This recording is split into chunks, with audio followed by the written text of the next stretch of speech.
Nathan Cole was sleeping in his SUV the night he discovered a multi-million-dollar conspiracy.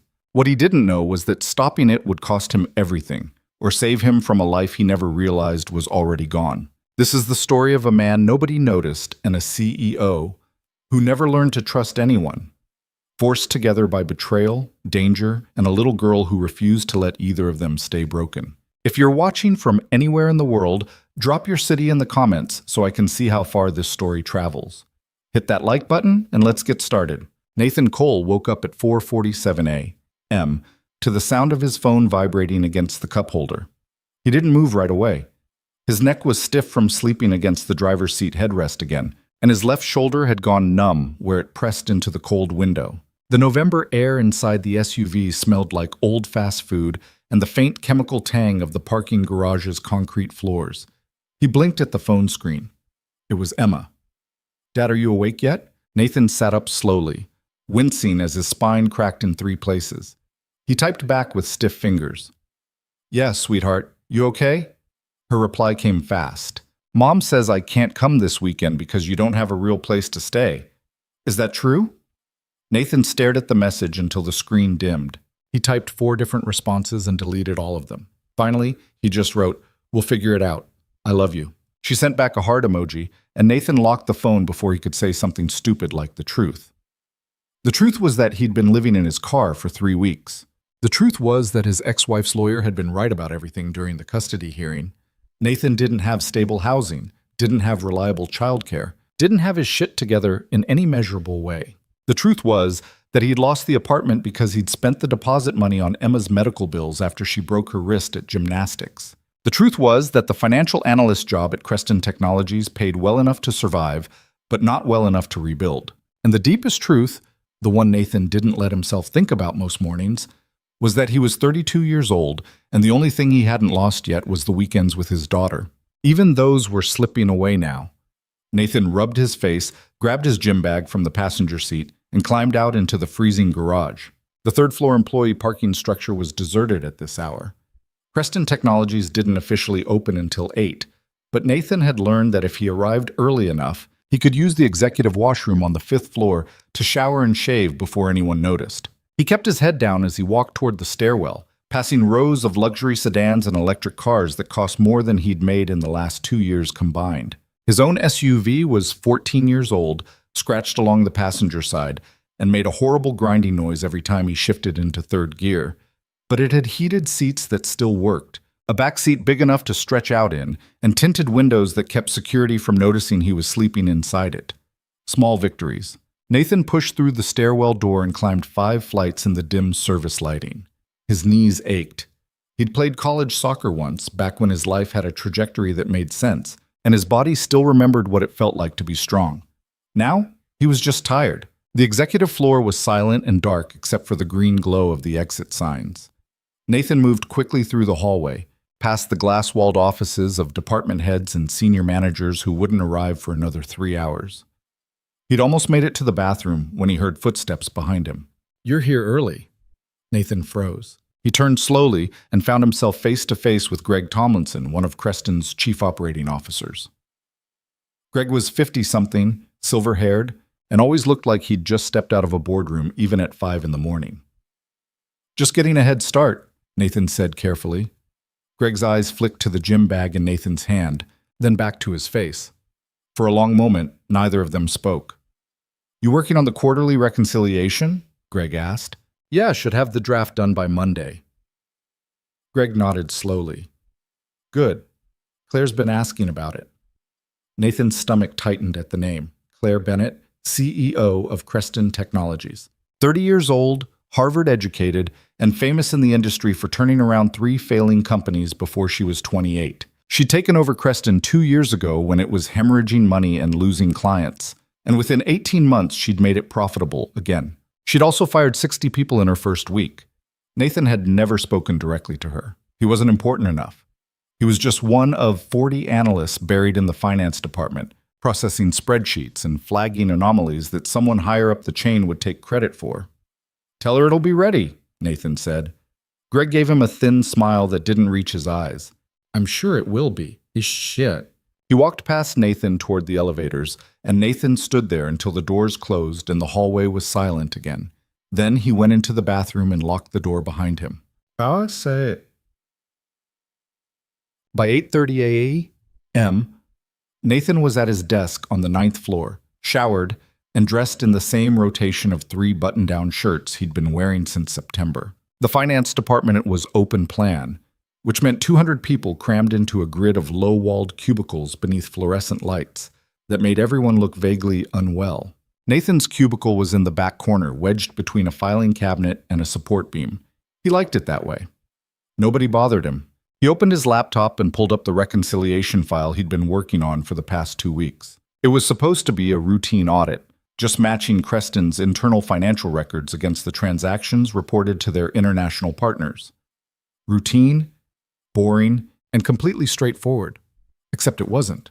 Nathan had found the first discrepancy 4 days ago.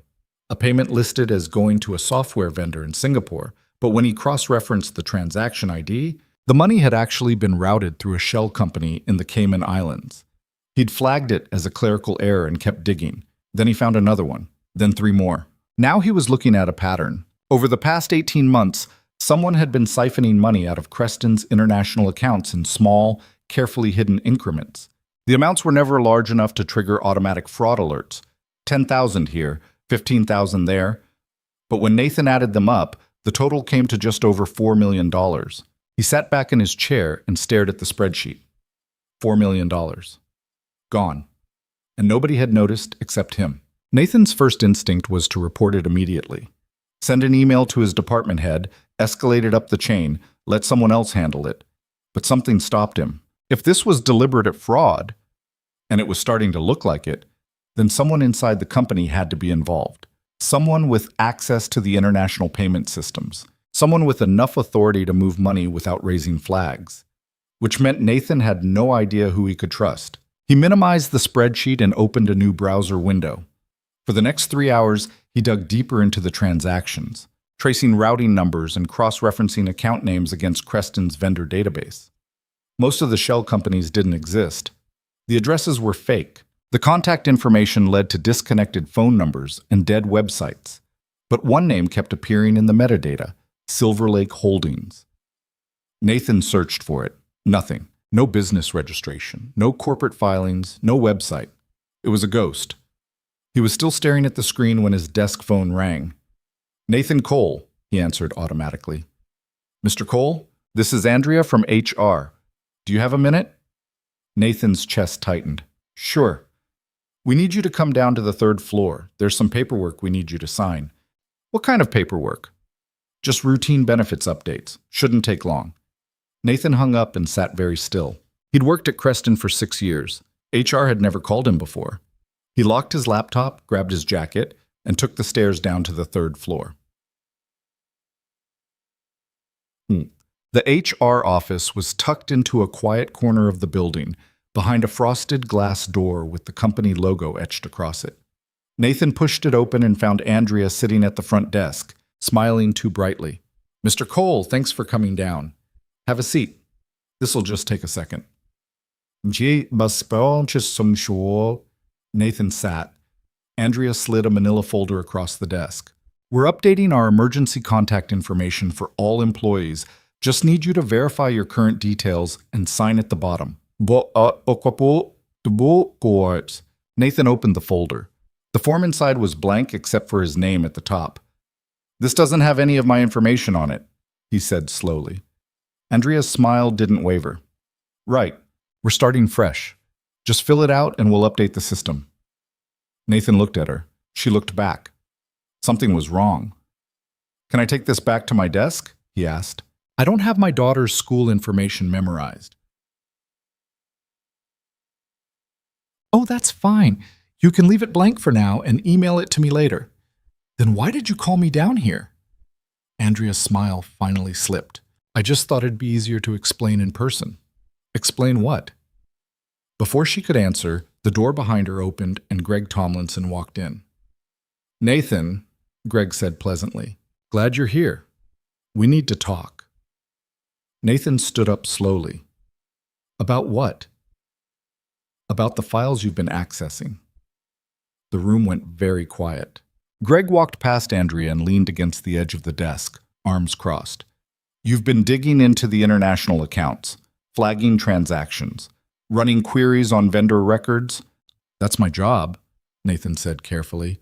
It is, but you've been going deeper than the reconciliation requires. Why? Because I found discrepancies. What kind of discrepancies? Us.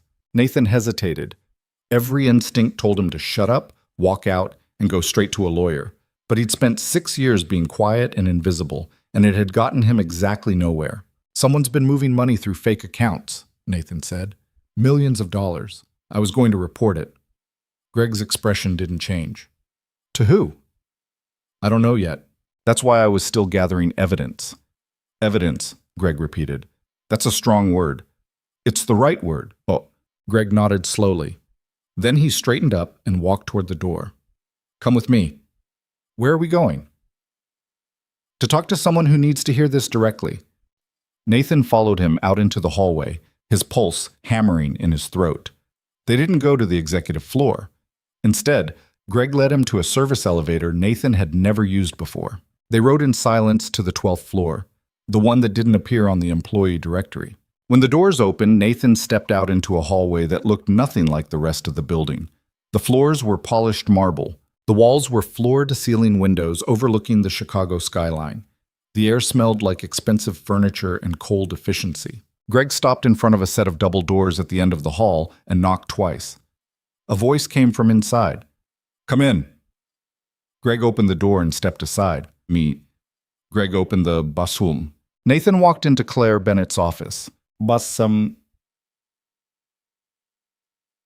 first thing Nathan noticed was the view. The entire back wall was glass, and beyond it the city stretched out in a grid of steel and light that seemed to go on forever. The second thing he noticed was the temperature. The room was cold enough that he could see his own breath. And the third thing he noticed was Claire herself. She was standing behind a massive glass desk, arms crossed, staring at him like he was a particularly annoying equation she was trying to solve. She looked younger than Nathan had expected. 30, maybe 31, with sharp features and dark hair pulled back in a way that made her look perpetually annoyed. She wore a black suit that probably cost more than Nathan's car, and her expression was the kind of blank that came from years of practice. Nathan Cole, she said. It wasn't a question. Yes, ma'am. You've been digging into the international accounts. Nathan glanced at Greg, who had moved to stand beside the door like a security guard. I was doing my job. Your job is to reconcile quarterly reports, not to run forensic audits. I found something, Nathan said. Claire tilted her head slightly. What did you find? Nathan took a breath. Someone's been stealing from the company. $4 million over the past 18 months, routed through fake vendor accounts. The transactions are small enough to stay under the fraud detection threshold, but the pattern's clear. Claire didn't react. She just stared at him. Who else knows about this? She asked. Nobody. You didn't report it? I didn't know who to trust. For the first time, something shifted in Claire's expression. Not quite a smile, but close. Smart, she said. Greg, leave us. Greg stiffened. Claire, I don't think... I said leave. Greg shot Nathan a look that could have stripped paint, then walked out and closed the door behind him. Claire gestured to the chair in front of her desk. Sit. Nathan sat. Claire leaned back against the edge of the desk and crossed her arms. Tell me everything. So Nathan did. He walked her through the discrepancies, the routing patterns, the shell companies that didn't exist. He showed her the spreadsheet on his phone, the metadata, the names that kept appearing in places they shouldn't. Claire listened without interrupting. When Nathan finished, she was quiet for a long moment. Silver Lake Holdings? She said finally. Yeah, you know it? No, but I'm going to. She walked around his desk and sat down, opening her laptop. Her fingers moved across the keyboard fast enough that Nathan couldn't follow. How long have you been sleeping in your car? She asked without looking up. Nathan went very still. What? Greg saw you this morning. Gym bag, 5th floor bathroom, 5 a.m. It's not hard to put together. Nathan's face burned. That's not relevant. It is if someone's watching you. Nathan blinked. What? Huh. Claire finally looked up. If you found this, and you're the only one who found this, then someone's going to notice. They're going to start asking questions. And if they find out you're vulnerable, no stable housing, custody issues, financial problems, they're going to use it. I'm not vulnerable, Nathan said, but even he didn't believe it. Claire's eyes were sharp and cold. Everyone's vulnerable. The trick is making sure nobody knows where. She closed the laptop and stood up. I'm putting you on a special assignment. You're going to keep digging, but you're going to report directly to me. Nobody else. Understand?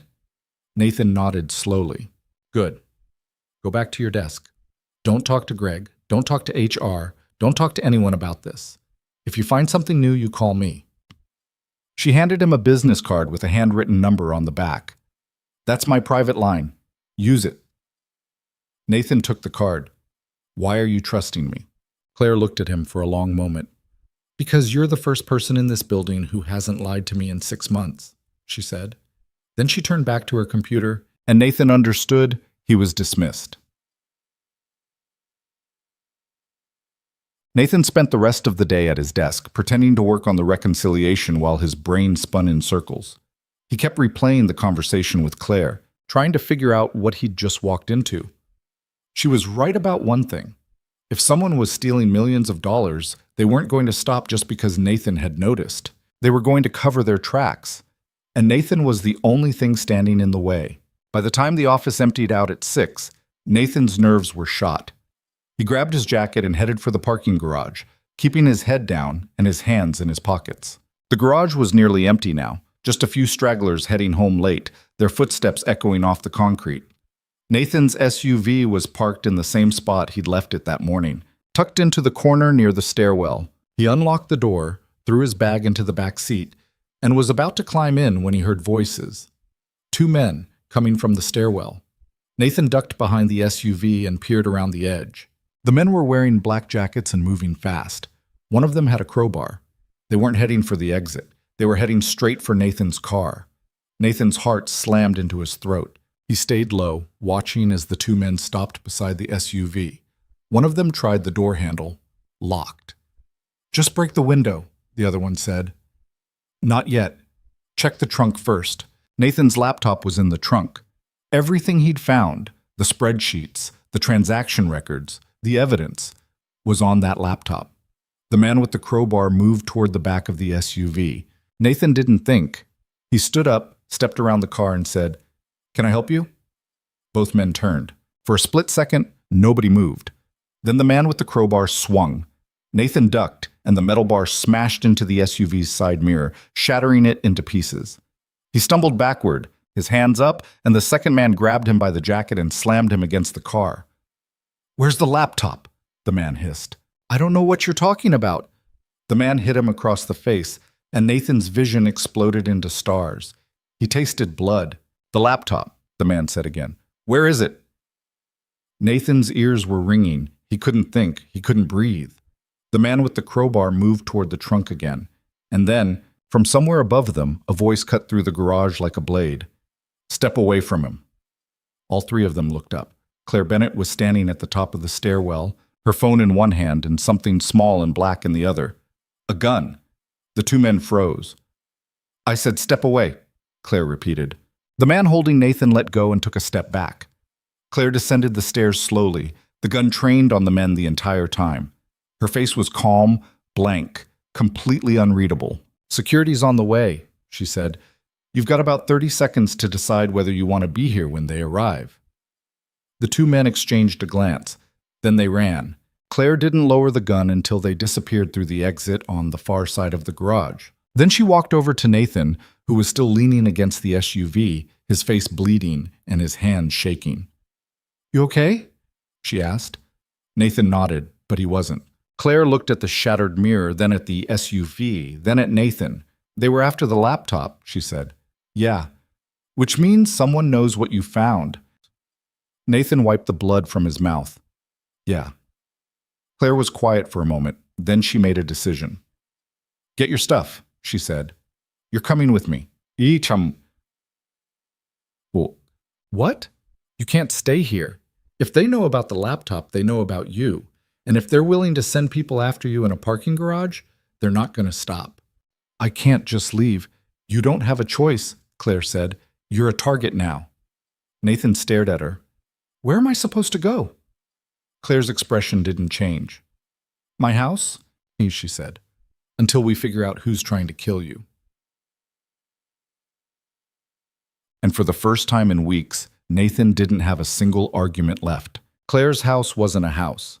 It was a fortress disguised as a mansion, sitting behind 12-foot iron gates in one of Chicago's oldest wealthy neighborhoods, where the streets had names like Astor and Burton, and the properties were measured in acres instead of lots. Nathan sat in the passenger seat of Claire's black Mercedes, watching the gate swing open as she pulled into a driveway lined with security cameras. His ribs ached where the man had slammed him against the SUV, and his jaw throbbed every time he moved it. The bleeding had stopped, but his shirt was ruined. Claire hadn't said a word since they'd left the parking garage. She parked in front of a 3-story brick building that looked like it had been standing since before the city had streetlights. The windows were dark, except for a few dim lights glowing behind heavy curtains on the ground floor. Come on, Claire said, already out of the car. Nathan followed her up the front steps and through a door that opened into a foyer bigger than his old apartment. The floors were marble. The walls were painted a cold gray blue. Everything was clean and expensive and completely silent. Claire locked the door behind them and punched a code into a security panel on the wall. Then she turned to Nathan and looked at him properly for the first time since the garage. You need ice, she said. I'm fine. You're bleeding on my floor. Ooh. Nathan looked down. She was right. A few drops of blood had dripped onto the marble near his shoes. Claire sighed and walked deeper into the house. Follow me. They went through a hallway lined with art Nathan didn't recognize, and into a kitchen that looked like it had never been used. Granite counters, stainless steel appliances, a 6-burner stove that still had the manufacturer's stickers on the knobs. Claire opened the freezer and pulled out an ice pack wrapped in a towel. She handed it to Nathan without ceremony. Sit, she said, gesturing to one of the bar stools near the island. Nathan sat. He pressed the ice pack to his jaw and winced. Claire leaned against the counter, arms crossed. Tell me what you're thinking. I'm thinking someone really doesn't want me looking at those files. Obviously, but who? I don't know. Could be anyone with access to the international payment systems. That's at least a dozen people. Claire's eyes narrowed. Greg knew you were digging. He called you down to HR. He could have tipped someone off. Nathan had thought the same thing. Maybe. But why would he do that? Because he's involved, or because he's protecting someone who is. Well, Nathan shifted the ice pack. You don't trust him. I don't trust anyone, Claire said flatly. That's how I've stayed alive this long. She pushed off the counter and walked to the other side of the kitchen, opening a cabinet and pulling out a bottle of whiskey. She poured 2 glasses without asking if Nathan wanted one and slid one across the counter to him. Nathan stared at it. I don't drink. Tonight you do. He picked up the glass and took a sip. It burned going down, but in a way that made the pain in his jaw feel less immediate. Claire drank hers in one swallow and set the glass down hard. You're going to stay here until we figure out what's going on. I have guest rooms on the 2nd floor. Pick one. I can't stay here. Why not? Because I have a daughter. I have custody weekends. I can't just disappear. Claire looked at him like he'd said something in a language she didn't speak. When's your next weekend? This Saturday. That's 4 days from now. We'll have answers by then. You don't know that. No, Claire admitted.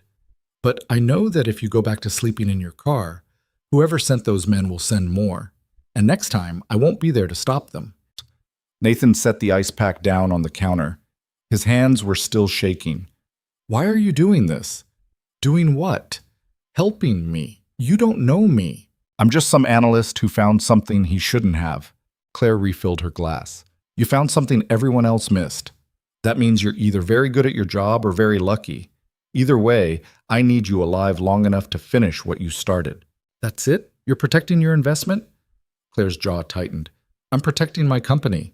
If someone's stealing from me, I'm going to find out who, and then I'm going to destroy them. The way she said it made Nathan believe her. He picked up his glass and finished the whiskey. It didn't burn as much the second time. Okay, he said. I'll stay. But Just until Saturday. Claire nodded. Fine. She walked out of the kitchen, and Nathan sat there alone in the silence, wondering what the hell he'd just agreed to. Oops. The guest room Claire pointed him to was on the second floor at the end of a long hallway that smelled faintly of lavender and dust. The bed was massive, the kind with 4 posts and a headboard carved from dark wood. There was a bathroom attached with marble everything and towels so white they looked like they'd never been touched. Nathan dropped his bag on the floor and sat down on the edge of the bed. His phone buzzed. It was Emma again. Did you talk to Mom? Nathan closed his eyes. He'd forgotten to call his ex-wife. Again. He typed back. Not yet. I will tomorrow. I promise. Emma sent back a thumbs-up emoji, and Nathan felt like the worst father on the planet. He set the phone on the nightstand and lay back on the bed, staring at the ceiling.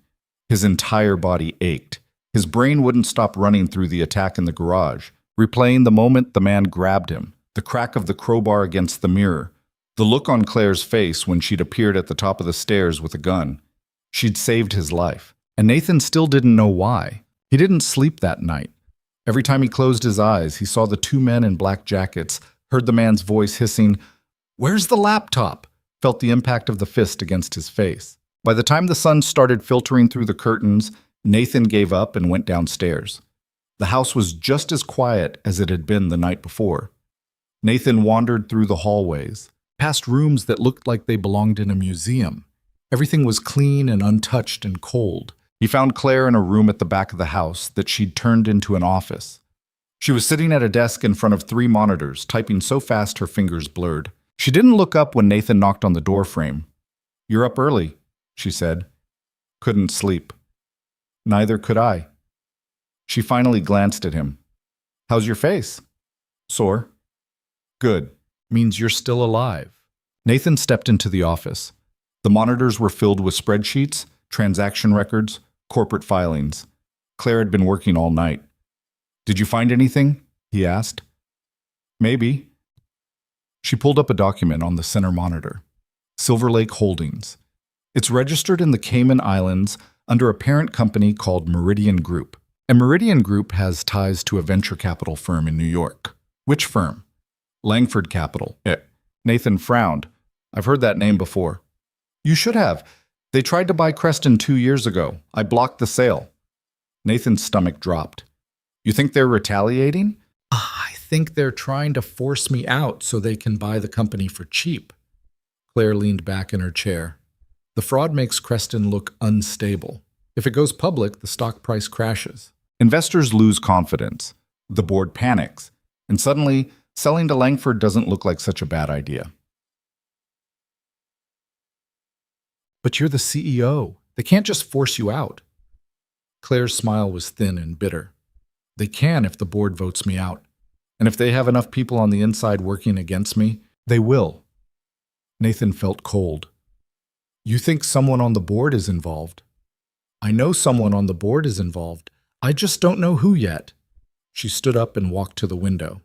Outside, the sun was rising over the city, painting the sky in shades of orange and pink. "My father built this company," Claire said quietly. "He started it in a garage 30 years ago with nothing but a laptop and a credit card. By the time I was in high school, Creston had offices in 6 countries. He was going to leave it to me." Nathan waited. Then he found out one of his partners was embezzling. The scandal went public. Investors pulled out. The company nearly collapsed. My father couldn't handle it." She paused. "He killed himself 3 weeks later." Nathan's chest tightened. "I'm sorry." Claire didn't turn around. "I rebuilt this company from nothing. I spent 10 years clawing my way back to the top, and I'm not going to let someone take it from me the same way they took it from him." Her voice was steady, but Nathan could hear the edge underneath it, the anger, the fear. "We're going to stop them," Nathan said. Claire finally looked at him. "How?" "I don't know yet, but we will." For a moment, Claire just stared at him. Then she nodded once and turned back to the monitors. "Get cleaned up," she said. "We're going back to the office in an hour. And this time, you're staying close to me."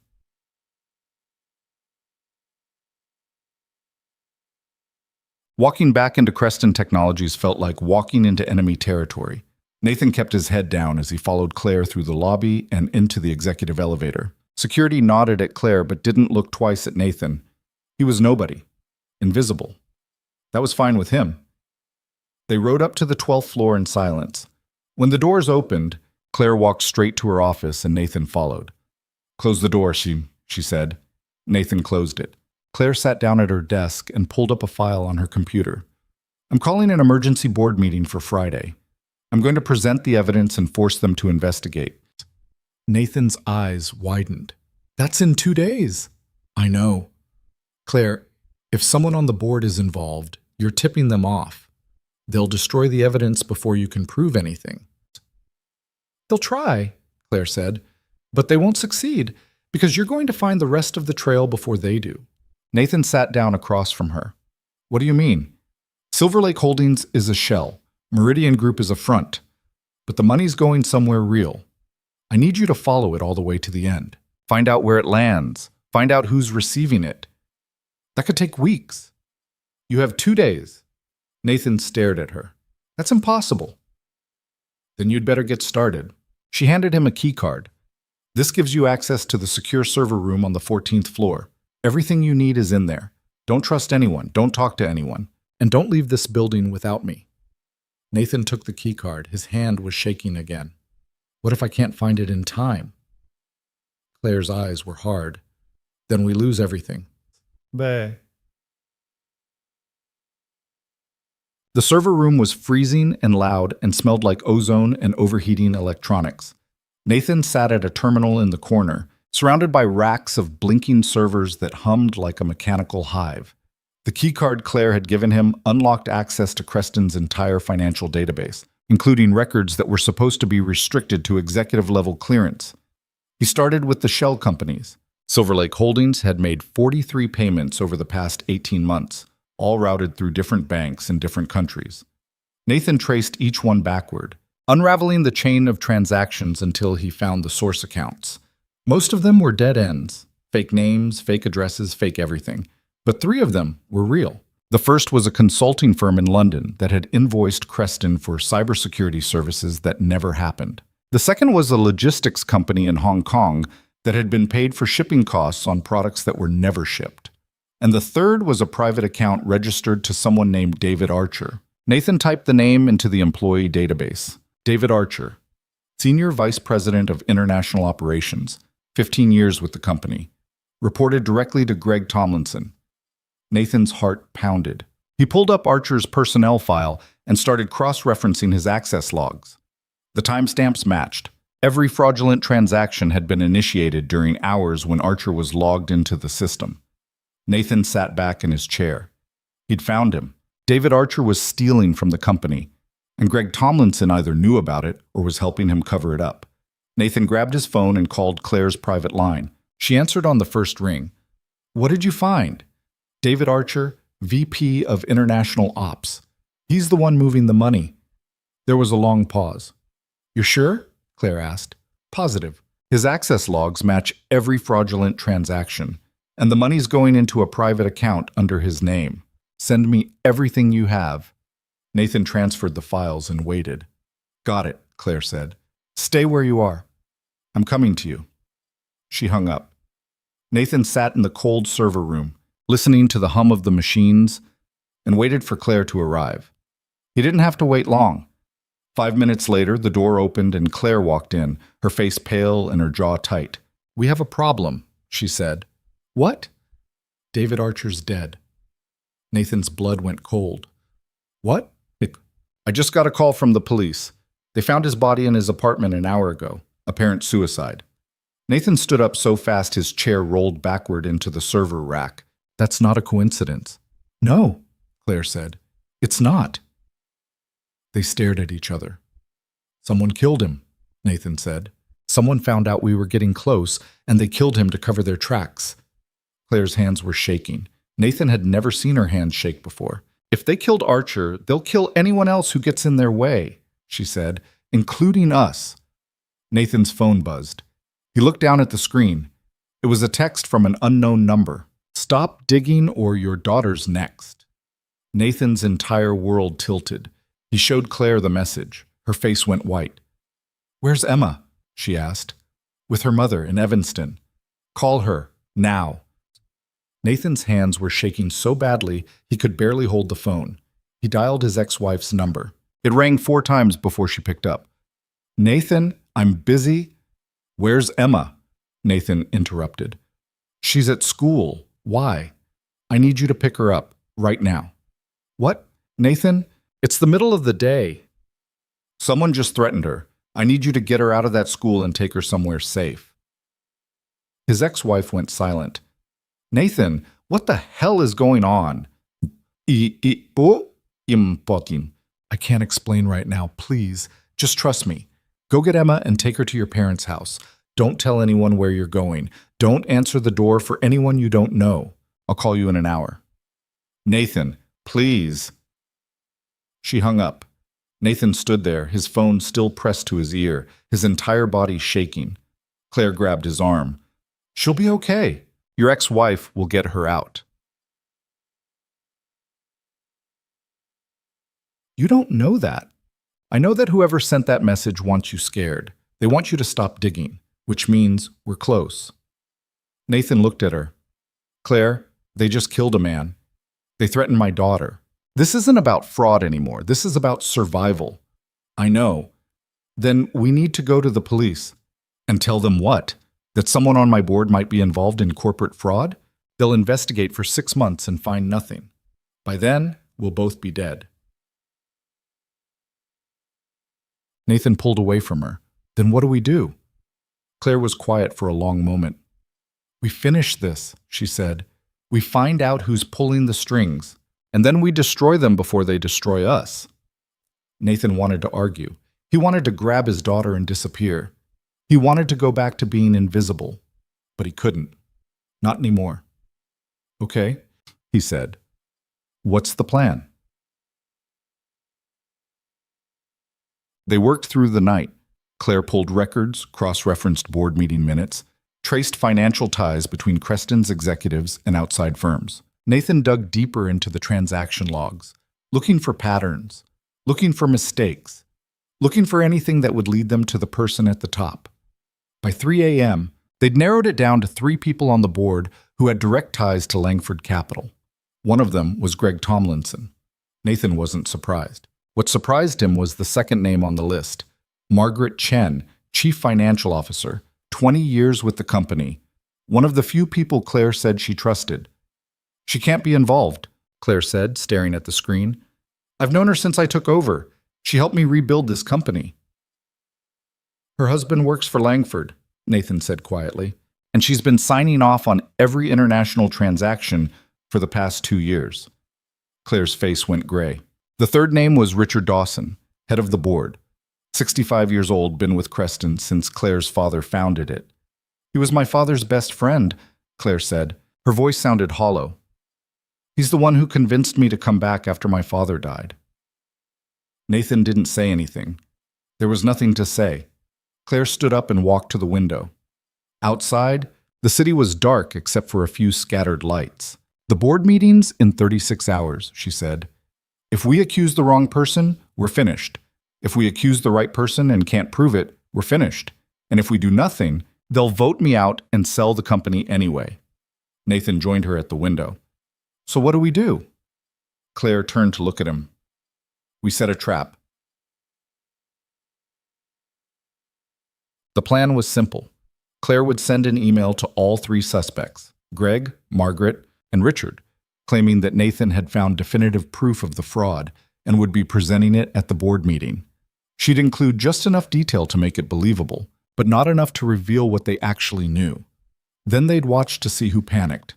"Whoever's behind this will try to stop you before the meeting," Claire said. "They'll either come after you directly or try to destroy the evidence." "So I'm bait," Nathan said. "Yes." "Great." Claire almost smiled. "You'll be safe. I'm hiring private security. They'll be with you every second until the meeting." "And if the security's compromised? Then I'll shoot them myself." Nathan believed her. Claire sent the email at 4 a.m. and they waited. By 6 a.m., Nathan's ex-wife called to confirm that Emma was safe at her parents' house in Wisconsin. Nathan exhaled for the first time in hours. By 8 a.m., 2 private security guards arrived at Claire's house. Former military, both of them, with earpieces and guns hidden under tailored jackets. They didn't talk much. Nathan liked them immediately. By 10 a.m., Claire's phone rang. She put it on speaker. "Claire, it's Margaret. We need to talk." Claire's eyes met Nathan's. "About what?" "About the email you sent this morning. Is it true? Did your analyst really find proof?" "Yes." Margaret was quiet for a moment. "Claire, I think you need to be very careful about how you present this. If you accuse the wrong person, it could destroy the company." "I'm aware." "Are you? Because if this goes public, the stock will crash. We'll lose investors. We'll lose clients. Everything your father built will be gone." Claire's jaw tightened. "My father's company was stolen from him by people he trusted. I'm not making the same mistake." "Claire, if you have something to say, Margaret, say it at the board meeting." Claire hung up. Nathan stared at her. "You think it's her?" "I don't know, but she's scared." The phone rang again. This time it was Richard Dawson. "Claire, what the hell is going on?" "I'm presenting evidence of fraud at the board meeting. You'll see it when everyone else does. You can't just spring this on us. If there's fraud, we need to investigate it properly. Hire an outside firm. Go through the right channels." "The right channels failed. That's why I'm handling it myself." "Claire, I'm trying to protect you." "No, you're trying to protect yourself." Richard's voice went cold. "What's that supposed to mean?" "It means I know about your ties to Langford Capital. I know you've been pushing for a sale, and I know you'll do anything to make it happen. You're making a mistake." "We'll see," Claire said, and hung up. Nathan ran a hand through his hair. "That leaves Greg. He won't call," Claire said. "He'll come in person." She was right. 20 minutes later, the doorbell rang. The security guards checked the camera and nodded to Claire. She walked to the front door and opened it. Greg Tomlinson stood on the steps, looking pale and exhausted. "We need to talk," he said. Claire didn't move. "Then talk." Greg glanced at Nathan, then back at Claire. "Not here. Somewhere private." "Anything you say to me, you can say in front of him." Greg's jaw worked. "Fine. You're making a huge mistake, Claire. If you go public with this, you'll destroy the company. The company's already being destroyed. I'm trying to save it. By accusing your own board? By turning this into a witch hunt? By exposing the people who are stealing from it." Greg took a step closer. "You don't know what you're dealing with. These people are dangerous. They've already killed Archer. If you keep pushing, they'll kill you too." Claire's expression didn't change. "Is that a threat?" "It's a warning." "Then I'll take my chances." Greg stared at her for a long moment. Then he turned and walked back to his car. Claire closed the door and locked it. Nathan let out a breath he didn't know he'd been holding. "He's scared."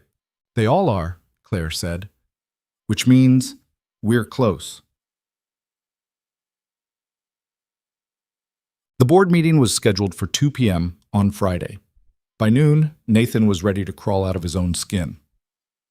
He'd spent the morning going over the evidence one more time, making sure every transaction was documented, every shell company traced, every connection verified. Claire had prepared a presentation that laid it all out in a way even the most corrupt board member couldn't deny. They had everything. But Nathan couldn't shake the feeling that it wasn't going to be enough. At 1 p.m., Claire came downstairs wearing a black suit and an expression that could cut glass. "Ready?" she asked. Nathan nodded.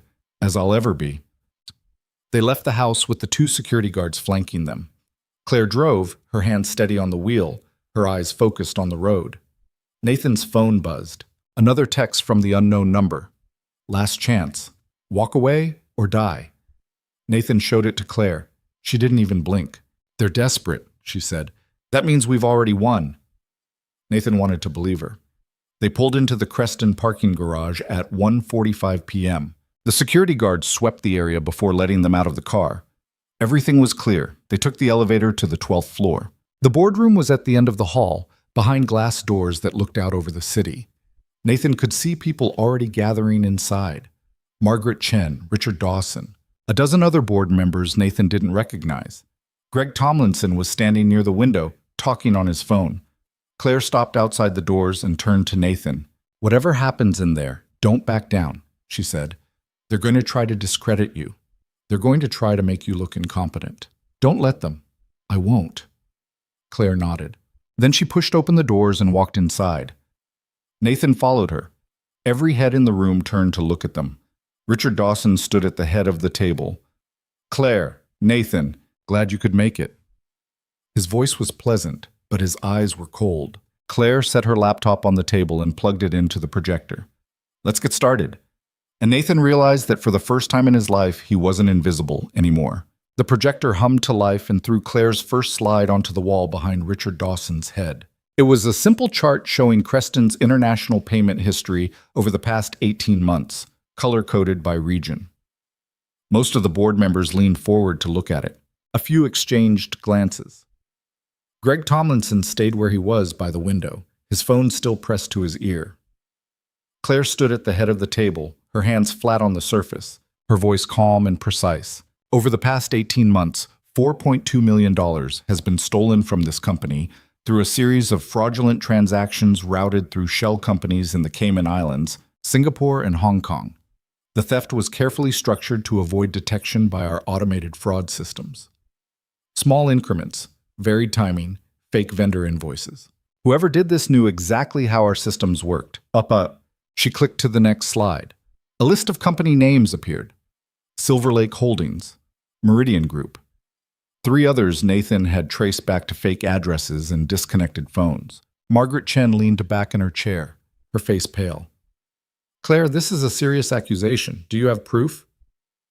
"I have transaction records, routing numbers, and access logs," Claire said, "all of which point to someone inside this company with executive-level clearance."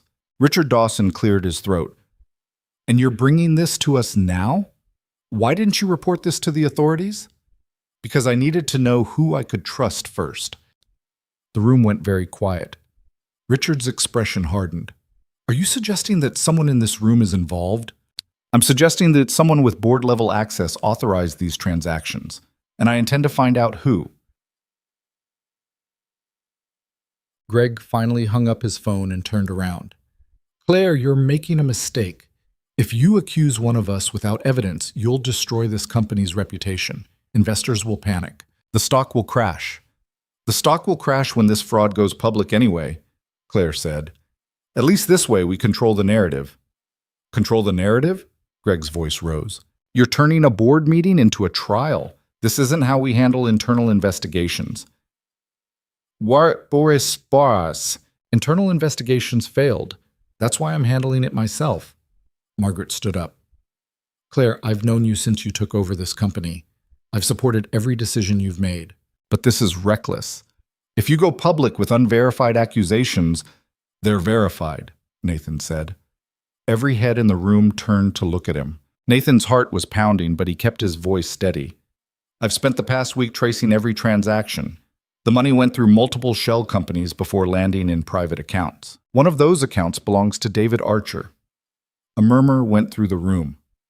"Archer's dead," Richard said slowly. "The police ruled it a suicide." "It wasn't a suicide," Claire said. "It was a murder, and whoever killed him is in this room." "Ross Sebarmad." The murmur turned into an uproar. 3 board members started talking at once. Margaret shook her head and sat back down. Greg took a step toward Claire, his face red. "That's enough," Richard said, his voice cutting through the noise. "Claire, you're out of line. You can't just accuse this board of murder without proof." "I have proof," Claire said. She clicked to the next slide. It was a screenshot of an email. The sender was listed as David Archer. The recipient was redacted. The subject line read, "Final payment confirmed." The email was dated 2 days before Archer's death. "This email was sent from Archer's company account to someone on this board," Claire said. The recipient's name was scrubbed from the server, but the metadata is still there, and that metadata shows the email was opened on a device registered to this building.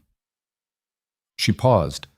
Someone in this room received that email, and 2 days later, David Archer was dead. The silence was absolute. Nathan watched the faces around the table. Margaret looked sick. Greg looked furious. Richard looked like he was trying very hard to stay calm. Who received it? Margaret asked quietly. I don't know yet, Claire admitted. The IT department's still trying to recover the recipient information. But I will know soon. Richard stood up. This meeting is over. No, it's not, Claire said. Yes, it is. You've made serious accusations without sufficient evidence. You've violated protocol, and you've lost the confidence of this board. Richard looked around the table. I'm calling for a vote. All in favor of removing Claire Bennett as CEO, effective immediately? Nathan's stomach dropped. Greg raised his hand immediately. Then two other board members Nathan didn't recognize. Then Margaret. Nathan watched her raise her hand and saw the look on Claire's face. Not anger, not shock, just a kind of cold resignation that made his chest hurt. Richard counted the hands. That's 4 votes. We need a majority. 6 out of 11. Another hand went up, then another, 6 total. Richard nodded. The motion passes. Claire, you're removed as CEO. You have until end of business today to clear out your office. Claire didn't move. You can't do this. We just did. I'm the majority shareholder. You're the former CEO, Richard interrupted. And unless you want us to file a lawsuit for defamation, I suggest you leave quietly. Claire's hands were shaking. Nathan could see them trembling against the table. She closed her laptop, unplugged it from the projector, and walked out of the boardroom without another word. Nathan stood there for a moment, staring at the people who had just destroyed her. Then he followed her. Then, Claire made it halfway down the hall before she stopped walking. She stood there, her laptop clutched against her chest, her breathing fast and shallow. Nathan caught up to her. Claire, don't, she said. They can't just... They can. And they did. She turned to look at him. Her eyes were dry, but her face was white. I lost. No, we still have the evidence. We can take it to the police, to the SEC, to the media, and say what?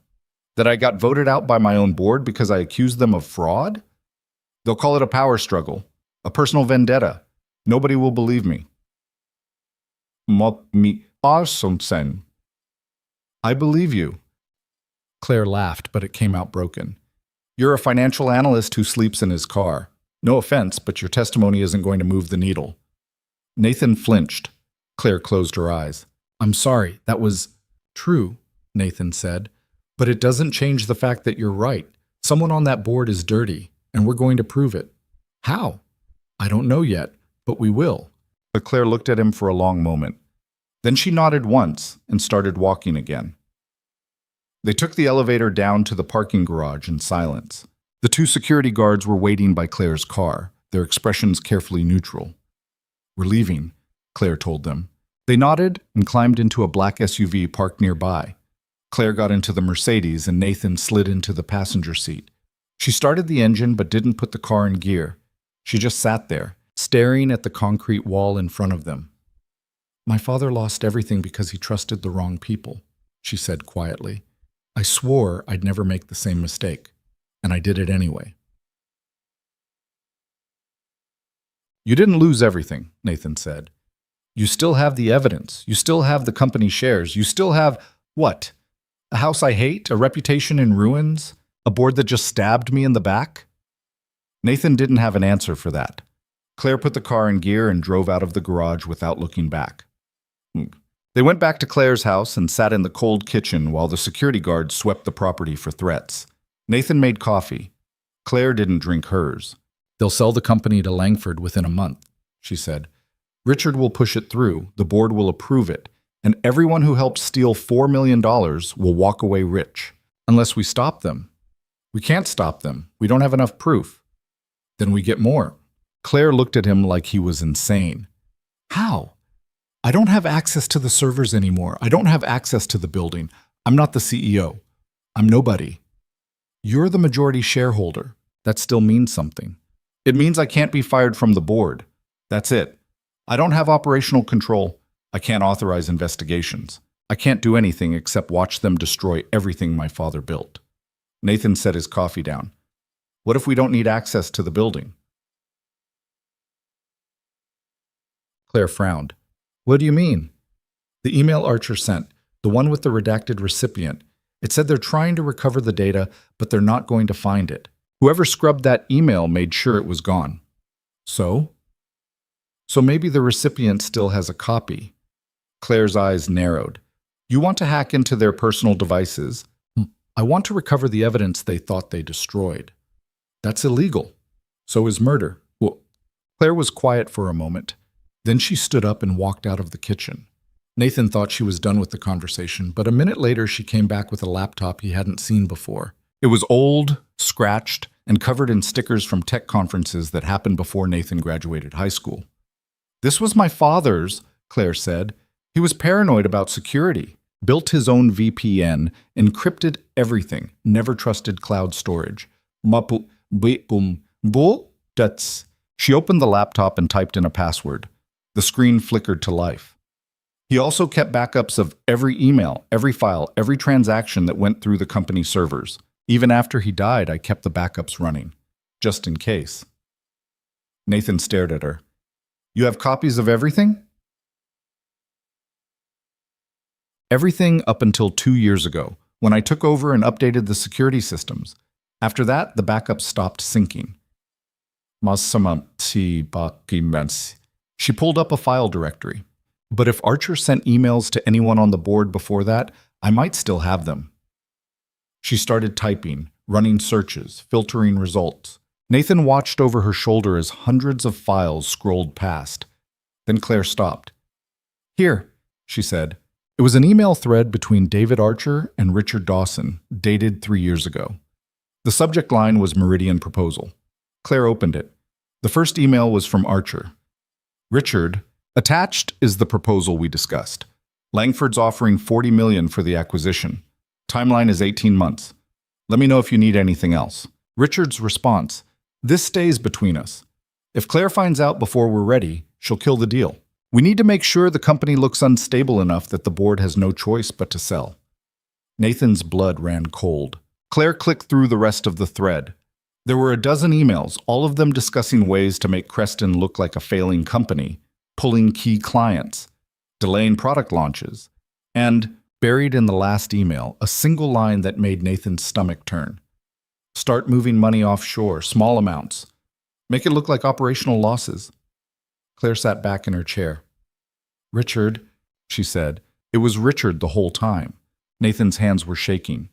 He was your father's best friend. I know. He convinced you to come back and rebuild the company. I know.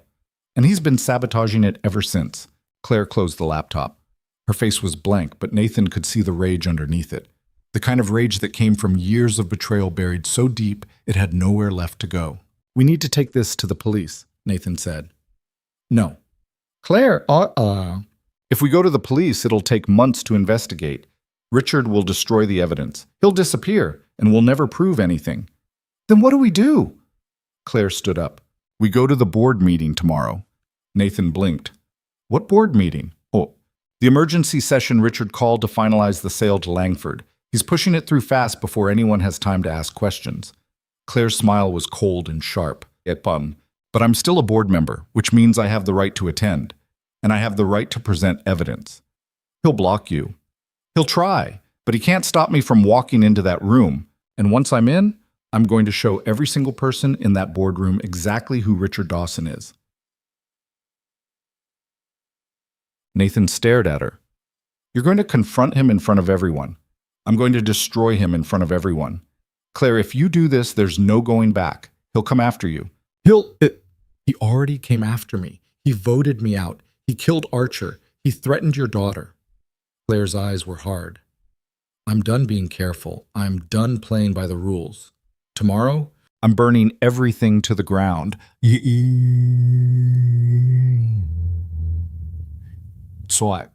spent the rest of the day preparing.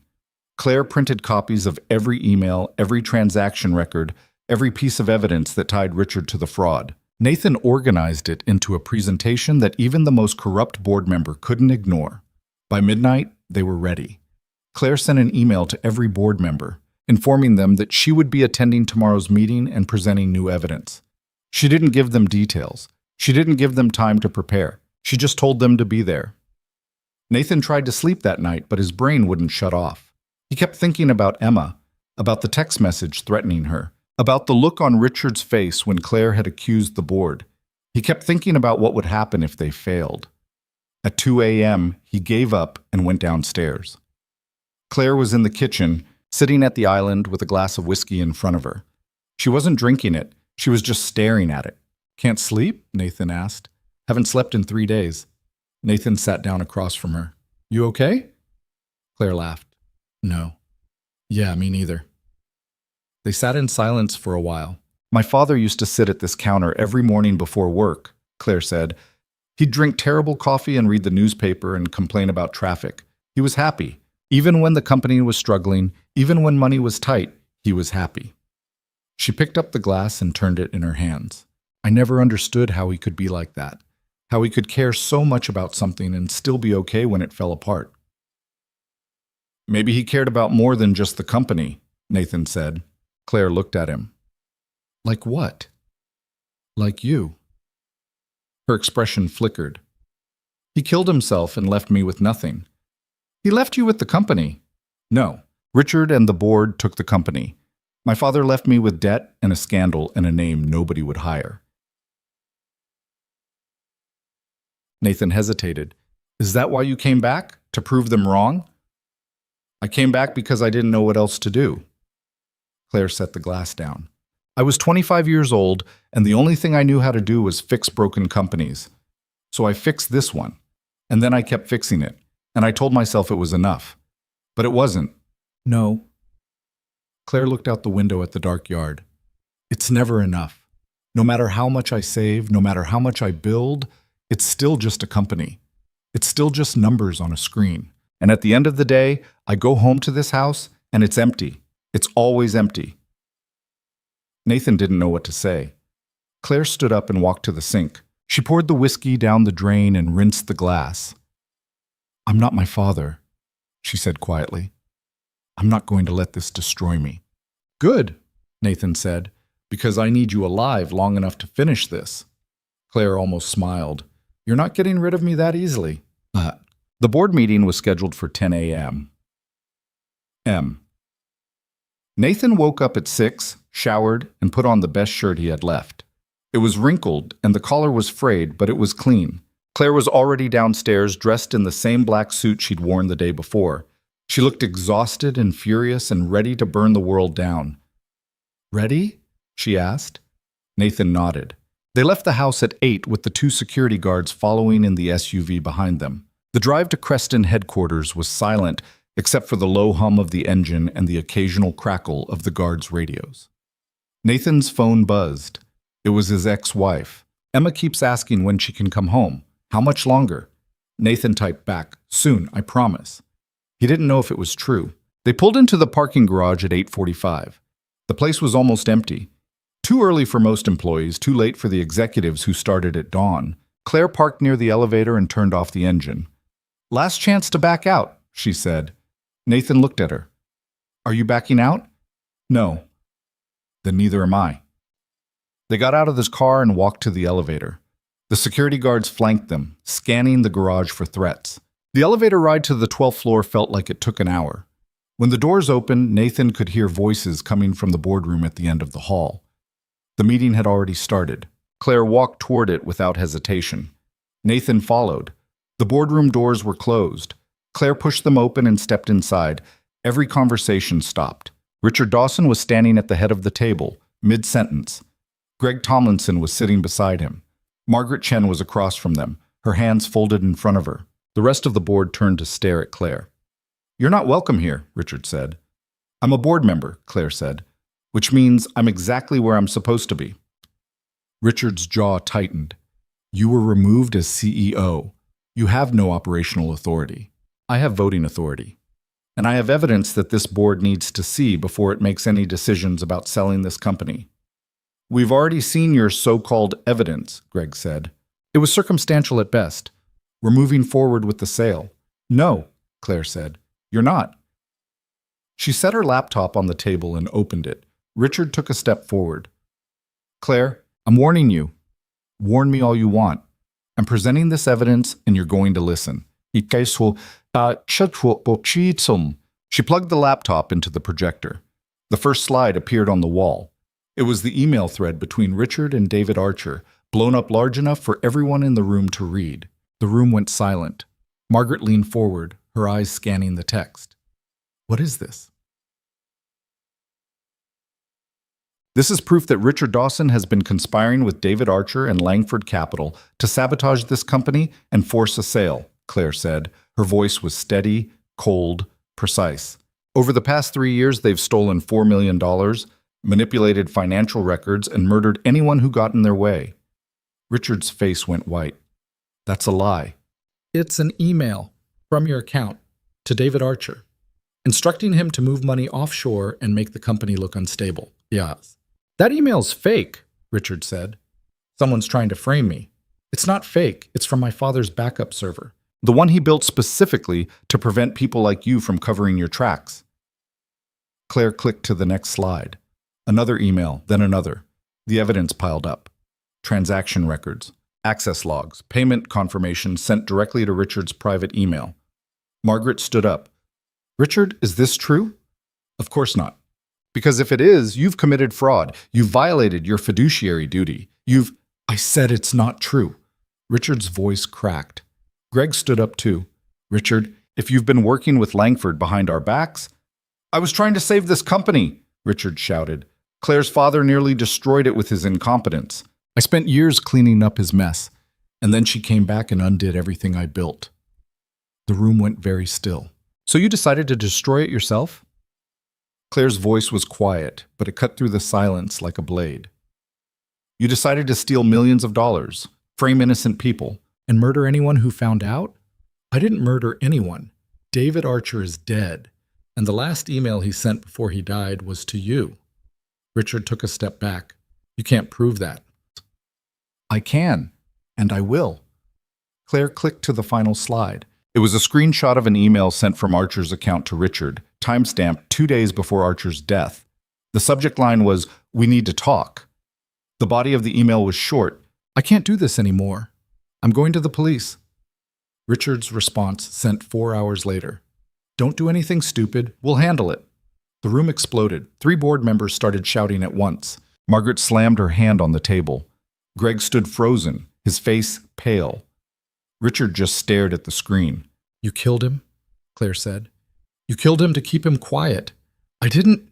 Richard's voice broke. I didn't kill him. He stopped. The silence that followed was deafening. You just what? Margaret asked. Richard didn't answer. Claire leaned forward. You just told someone else to do it. Who? Who did you hire? Richard shook his head. I want a lawyer. Too late for that? Claire said.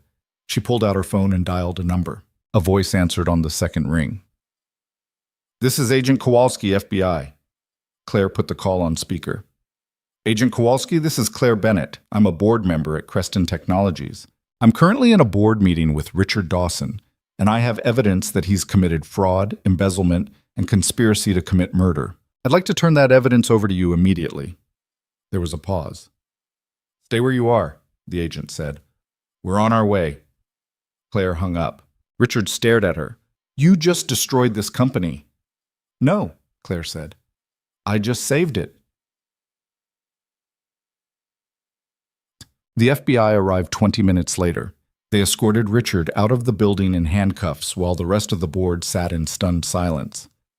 Greg tried to leave, but the agent stopped him at the door and started asking questions about his involvement. Margaret walked over to Claire, her face ashen. I'm sorry, she said. I didn't know. I swear I didn't know. Claire looked at her. You voted to remove me because Richard told me you were having a breakdown. He said you were making accusations without proof. He said, Margaret stopped. I believed him. I'm sorry. Claire didn't respond. Nathan stood near the window, watching the agents load Richard into the back of a black SUV. One of the agents walked over to Claire. Ms. Bennett, we're going to need you to come down to the field office and give a statement. Claire nodded. I'll be there this afternoon. The agent left. The boardroom emptied slowly. One by one, the members filed out, none of them looking at Claire. Soon it was just Claire, Nathan, and Margaret. Margaret cleared her throat. The board will need to vote on a new CEO. Claire didn't look at her. I don't want it. Margaret blinked. What? I don't want to be CEO. Not anymore. Claire, I spent 10 years fighting for this company. I spent 10 years sacrificing everything to keep it alive, and it almost killed me. Claire turned to face Margaret. I'm done. Margaret looked like she wanted to argue, but she didn't. She just nodded and walked out. Nathan stayed. Claire sat down in one of the chairs and stared at the empty boardroom. What are you going to do now? Nathan asked. Claire was quiet for a long time. I don't know, she said finally. For the first time in my life, I have no idea what comes next. Nathan sat down beside her. Maybe that's not a bad thing. Claire looked at him. You think so? I think you've been holding this company together for so long, you forgot what it's like to just exist without it. I don't know how to do that. Neither do I. But maybe we can figure it out together.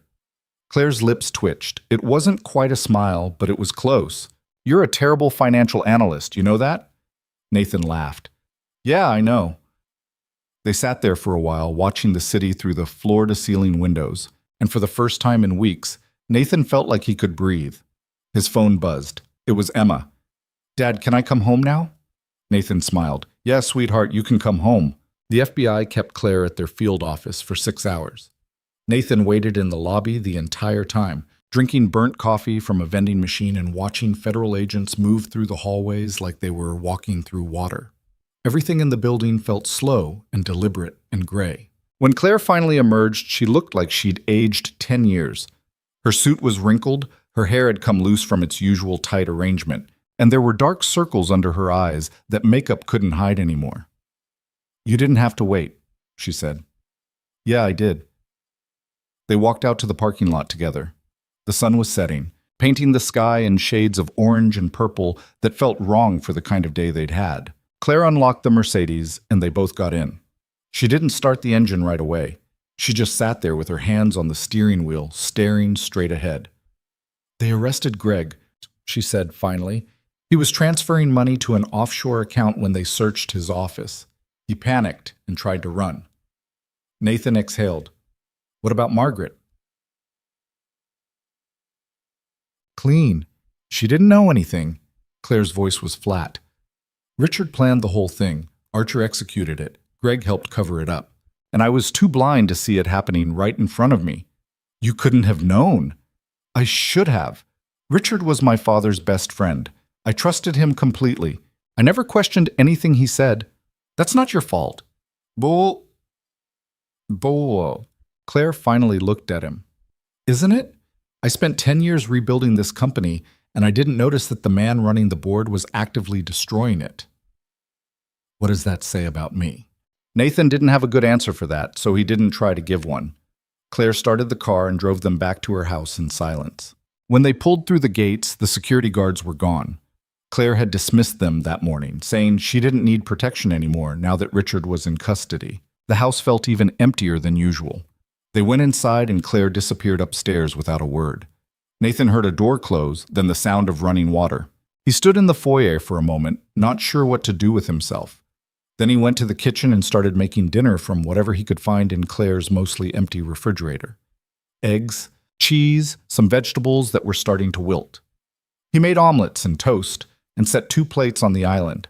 Claire came down 20 minutes later wearing jeans and a sweater Nathan had never seen before. She looked more human somehow, smaller, less like a CEO and more like a person who was just very, very tired. She sat down at the island and stared at the plate. You didn't have to do this, she said. I know. I don't usually eat dinner. I know that too. Claire picked up her fork and took a bite, then another. She ate mechanically, like she was checking off a box on a list. Nathan ate his own omelet and didn't push her to talk. When they were both finished, Claire carried her plate to the sink and rinsed it. I got a call from the board, she said, her back still to Nathan. They want me to come back as CEO. Nathan set his fork down. What did you say? I said I'd think about it. Are you going to do it? Well, Claire turned around and leaned against the counter. I don't know. Part of me wants to say yes. Go back, fix the damage Richard caused, prove that I can still run the company. That's what I've always done. Every time something fell apart, I put it back together. And the other part? The other part wants to sell my shares and walk away. Let someone else clean up the mess. Let someone else spend their entire life fighting for a company that almost got them killed. She crossed her arms. She crossed. The problem is I don't know who I am if I'm not doing this. I've been saving failing companies since I was 25. It's the only thing I know how to do. Nathan stood up and walked over to her. Maybe that's the problem. Maybe you've been so busy saving everyone else that you forgot to figure out what you actually want. Claire looked at him. What do you want, Nathan? The question caught him off guard. I want to see my daughter more than 2 weekends a month, he said slowly. I want to stop sleeping in my car. I want to stop feeling like I'm one missed paycheck away from losing everything. That's not what I asked. I asked what you want, not what you need to survive. Nathan thought about it. I want to be a good father, he said finally. I want Emma to grow up knowing that I didn't give up on her, that I fought for her even when everything else was falling apart. Claire's expression softened. You're already doing that. Not well enough. Nobody does it well enough. That's the point.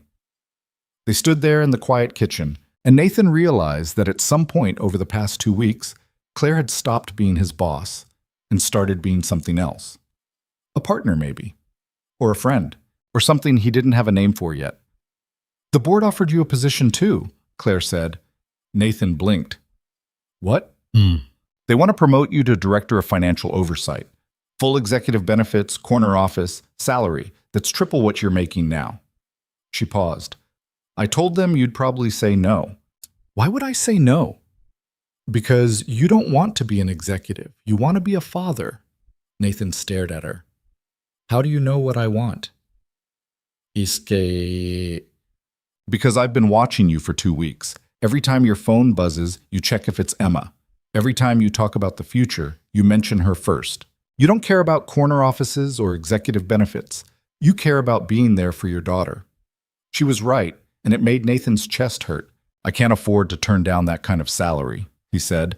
Emma's medical bills, the custody lawyer, the rent I owe on the apartment I lost. I'll pay off your debts, Claire said. Nathan took a step back. What? You saved my company. You saved my life. Let me pay off your debts. All of them. You can start over without the weight of everything you've lost. Claire, I can't. Yes, you can. And you will. Because if you take that executive position, you're going to end up just like me.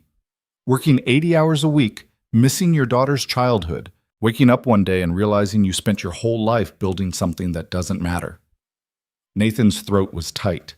The company matters to you. No, it doesn't. It mattered to my father. I just convinced myself it mattered to me because I didn't know what else to care about. Claire looked out the window at the dark yard. Claire looked, You have a second chance, Nathan. Don't waste it trying to be someone you're not. Nathan wanted to argue. He wanted to say that he needed the money, needed the job, needed the stability. But the truth was that Claire was right. He didn't want to be an executive. He wanted to be a father. Okay, he said quietly. I'll turn it down. Claire nodded. Good. But I'm not letting you pay off my debts. Yes, you are. Claire, consider it severance pay for saving my life twice in 1 week. Nathan laughed despite himself. That's not how severance works. I'm the former CEO. I'll make it work however I want. Emma came home the next day. Nathan's ex-wife drove her down from Wisconsin and dropped her off at Claire's house without coming inside. She gave Nathan a long look through the car window, like she was trying to decide if he'd finally gotten his act together, then drove away without a word. Emma stood on the front steps with her backpack and her stuffed rabbit, and a look on her face that said she wasn't sure what was happening, but she was trying to be brave about it. Hey, sweetheart, Nathan said. Hi, Dad. He knelt down and hugged her, and she wrapped her small arms around his neck and held on tight. I missed you, Nathan said. I missed you too. When they pulled apart, Emma looked past him at the massive house behind them. Is this where you live now, she asked. No, I'm just staying here for a little while. It's really big. Yeah, it is. Emma looked uncertain. Can I see inside? Nathan took her hand and led her through the front door. Claire was waiting in the foyer, standing stiff and awkward like she'd never been around a child before and wasn't sure what the protocol was. "Emma, this is Claire," Nathan said. "Claire, this is my daughter." Emma stared up at Claire with wide eyes. "You're really tall." Claire blinked. "I'm wearing heels. They're pretty." "Thank you." There was a long pause. "Do you want to see the castle?" Claire asked suddenly. Emma's face lit up. "This is a castle?" "It's a house, but it's old and big, so I suppose it could be a castle if you wanted it to be." Emma looked at Nathan for permission. Nathan nodded. "Okay," Emma said. Claire led them through the house, pointing out rooms and hallways like she was giving a museum tour. Emma asked 100 questions. Why are the ceilings so high? Why are there so many paintings? Why don't you have a TV in the living room? Claire answered each one seriously, like Emma's questions were the most important thing she'd heard all day. They ended up in the kitchen, where Claire pulled out a stool so Emma could sit at the island. "Are you hungry?" Claire asked. Emma nodded. Claire opened the refrigerator and frowned. "I don't have much. I could make eggs." "I like eggs." Hut. Nathan watched Claire make scrambled eggs for his daughter, and something in his chest loosened. He'd spent the past month terrified that he was failing Emma, that she was growing up watching him fall apart, that he'd never be able to give her the stability she deserved.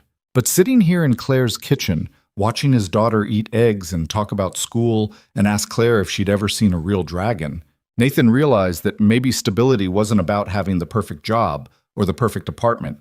Maybe it was just about showing up. Emma stayed the weekend. Nathan had been worried it would be awkward, living in someone else's house with his daughter, but Claire made it easy. She cleared out one of the guest rooms and let Emma decorate it however she wanted. She taught Emma how to play chess on an antique board she found in the library. She even sat through a marathon viewing of Emma's favorite animated movies without complaining once. On Sunday afternoon, Nathan found Claire and Emma in the backyard, building something out of sticks and rocks that Emma insisted was a fort for fairies. "They need a place to live," Emma explained, "because winter's coming and they'll get cold." "That's very thoughtful," Claire said seriously. Nathan sat down on the back steps and watched them work. Later, after Emma had gone to bed, Nathan and Claire sat in the library with glasses of wine and the kind of comfortable silence that came from spending too many stressful days together. "She's a good kid," Claire said. "Yeah, she is. She looks like you." Nathan smiled. "Poor thing." Claire shook her head. "I mean it. She has your eyes and your smile, and that way of asking questions that makes you feel like you have to answer them honestly." "Mom,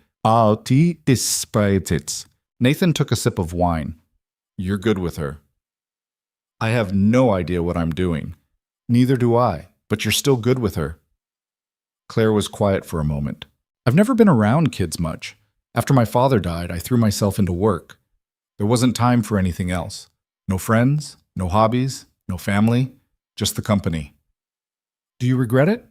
"I don't know. I accomplished a lot. I saved 3 failing businesses. I became the youngest CEO in the industry. I made more money than I'll ever need." She stared into her wine glass. "But I'm 30 years old and I don't have anyone. No partner, no children, no one who'd notice if I disappeared." "I'd notice," Nathan said. Claire looked at him. "You barely know me." "I know you saved my life. I know you're brilliant and terrifying and completely insane. And I know that you spent the past week putting yourself in danger to protect me and my daughter, even though you didn't have to." "I had to. You were the only one who knew the truth. You could have turned the evidence over to the FBI and walked away. You didn't have to let me stay in your house. You didn't have to pay off my debts. You didn't have to spend your weekend building fairy forts with Emma." Claire's jaw tightened. "I don't know why I did those things." "Yes, you do." She looked away.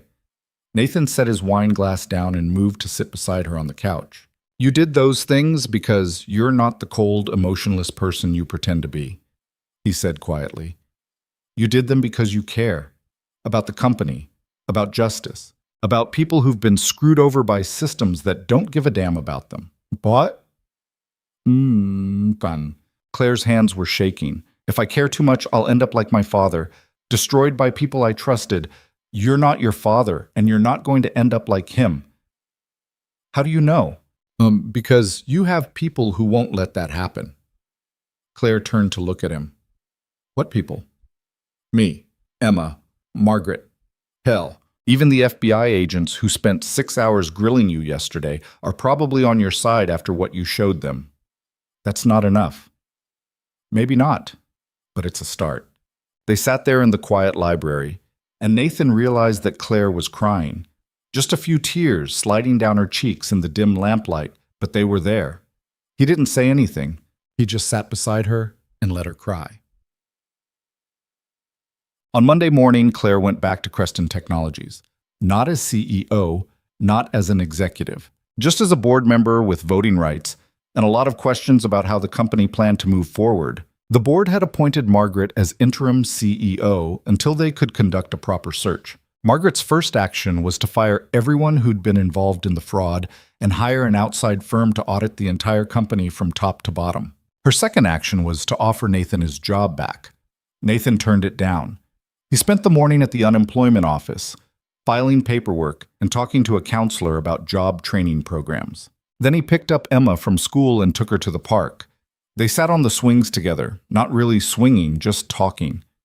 "Dad, are we going to live in the castle?" Emma asked. "No, sweetheart. We're going to find our own place." "I like the castle." "I know, but it's not ours." Emma kicked at the dirt beneath her feet. "Are you and Claire going to get married?" Nathan almost fell off the swing. "What? No. Why would you think that?" "Because she looks at you the way Mom used to look at you before you got divorced." Nathan's chest tightened. "How does she look at me?" "Like you're sad and she wants to fix it." Nathan didn't know what to say to that. Emma kept swinging. "I think you should marry her. Then we could live in the castle and I could have my own room with the big windows." "That's not how it works, Em." "Why not?" "Because people don't get married just so you can have a room with big windows." "Then why do they get married?" Nathan thought about it. "Because they love each other, and because they want to build a life together." "Don't you want to build a life with Claire?" "It's complicated." "That's what Mom always says when she doesn't want to explain things." Nathan smiled despite himself. "Yeah, it is." They swung in silence for a while. "I like her," Emma said finally. "She's nice, and she makes you smile more. She makes me want to pull my hair out." "You don't have that much hair left anyway." Nathan laughed and reached over to ruffle Emma's hair. She squealed and swung higher, and for the first time in months, Nathan felt like maybe everything was going to be okay. That night, Nathan sat in Claire's kitchen while Emma did homework at the island, and Claire worked on her laptop at the other end of the table. It felt domestic in a way that made Nathan's chest hurt. This wasn't his life. This was temporary. He was staying in Claire's house until he could afford his own place, and then he'd leave and Claire would go back to being alone in her empty mansion, and Nathan would go back to being a single father, living paycheck to paycheck. Except he didn't want to leave, and he was pretty sure Claire didn't want him to go. Emma finished her homework and climbed down from the stool. "Dad, can I watch TV?" "Half an hour," Nathan said. Emma ran off to the living room, leaving Nathan and Claire alone. Claire closed her laptop. "I'm selling the company." Nathan stared at her. "What? What? "I'm selling my shares to Margaret. She's been with Creston for 20 years. She cares about it more than I do. And she'll actually be there to run it instead of hiding in an empty house pretending she's fine. Claire, I've already talked to the lawyers. The sale will go through next month." Claire stood up and walked to the window. "I'm done, Nathan. I'm done fighting for something that was never really mine to begin with." "What are you going to do?" "I don't know yet. Maybe nothing for a while. Maybe travel. Maybe figure out who I am when I'm not trying to save everyone." Nathan joined her at the window. "That sounds terrifying." "It is." Claire looked at him. "Come with me." Nathan's heart stopped. "What?" "You and Emma. Come with me. We'll travel, see the world, figure out what we actually want instead of just surviving." "Claire, I can't." "Why not? You don't have a job, you don't have an apartment. The only thing keeping you here is Emma's school, and she can study anywhere. That's insane." "So so was everything else we've done in the past 2 weeks. Nathan wanted to say yes. He wanted to grab Emma and Claire and disappear into a life that didn't involve parking garages and death threats and corporate fraud. But he couldn't. Emma needs stability, he said quietly. She needs a home, a school, friends. She needs normal. And what do you need? Nathan looked at Claire. Really looked at her. At the woman who'd saved his life, who'd trusted him when no one else would, who'd spent her weekend building fairy forts and teaching his daughter to play chess. I need you to be okay, he said. Claire's eyes were bright. I don't know how to be okay. Neither do I. But maybe we can figure it out together. I just said that. About traveling. I know. And I'm saying we can figure it out here. In Chicago. With Emma in school and both of us trying to build something that isn't falling apart. Claire was quiet for a long time. I don't know how to do that, she said finally. Neither do I. But I know I don't want to do it without you. Claire turned to face him fully. Nathan, I'm a disaster. I have no idea how to have a normal relationship. I work too much, I don't sleep enough, and I'm emotionally unavailable on a good day.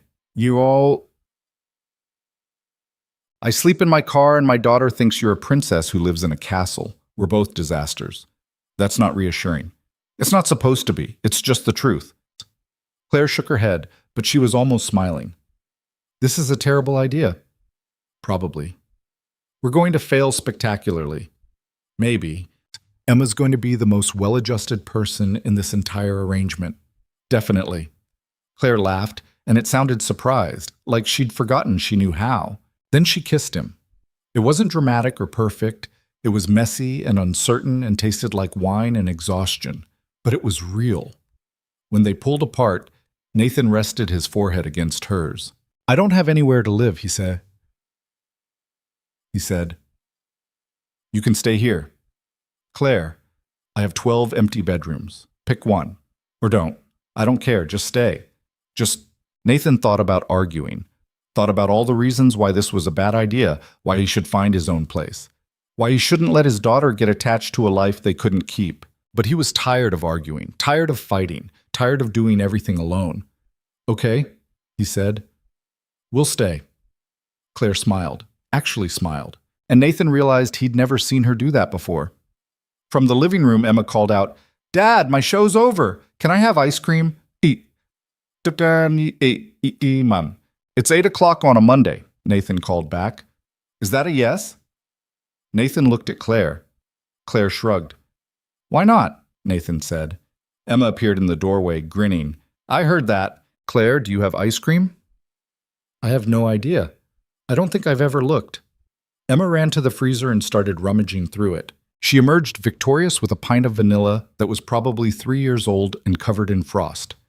This'll work, she announced. Nathan found bowls. Claire found spoons. Emma scooped ice cream for all three of them, giving herself the biggest serving. They sat at the kitchen island together, eating freezer-burnt ice cream and talking about nothing important. And Nathan realized that this was what he'd been fighting for all along. Not a job, not money, not stability. Just this, a moment where his daughter was happy, where he wasn't terrified of losing everything, where the woman beside him looked at him like he mattered. It wasn't perfect, it wasn't even close, but it was enough.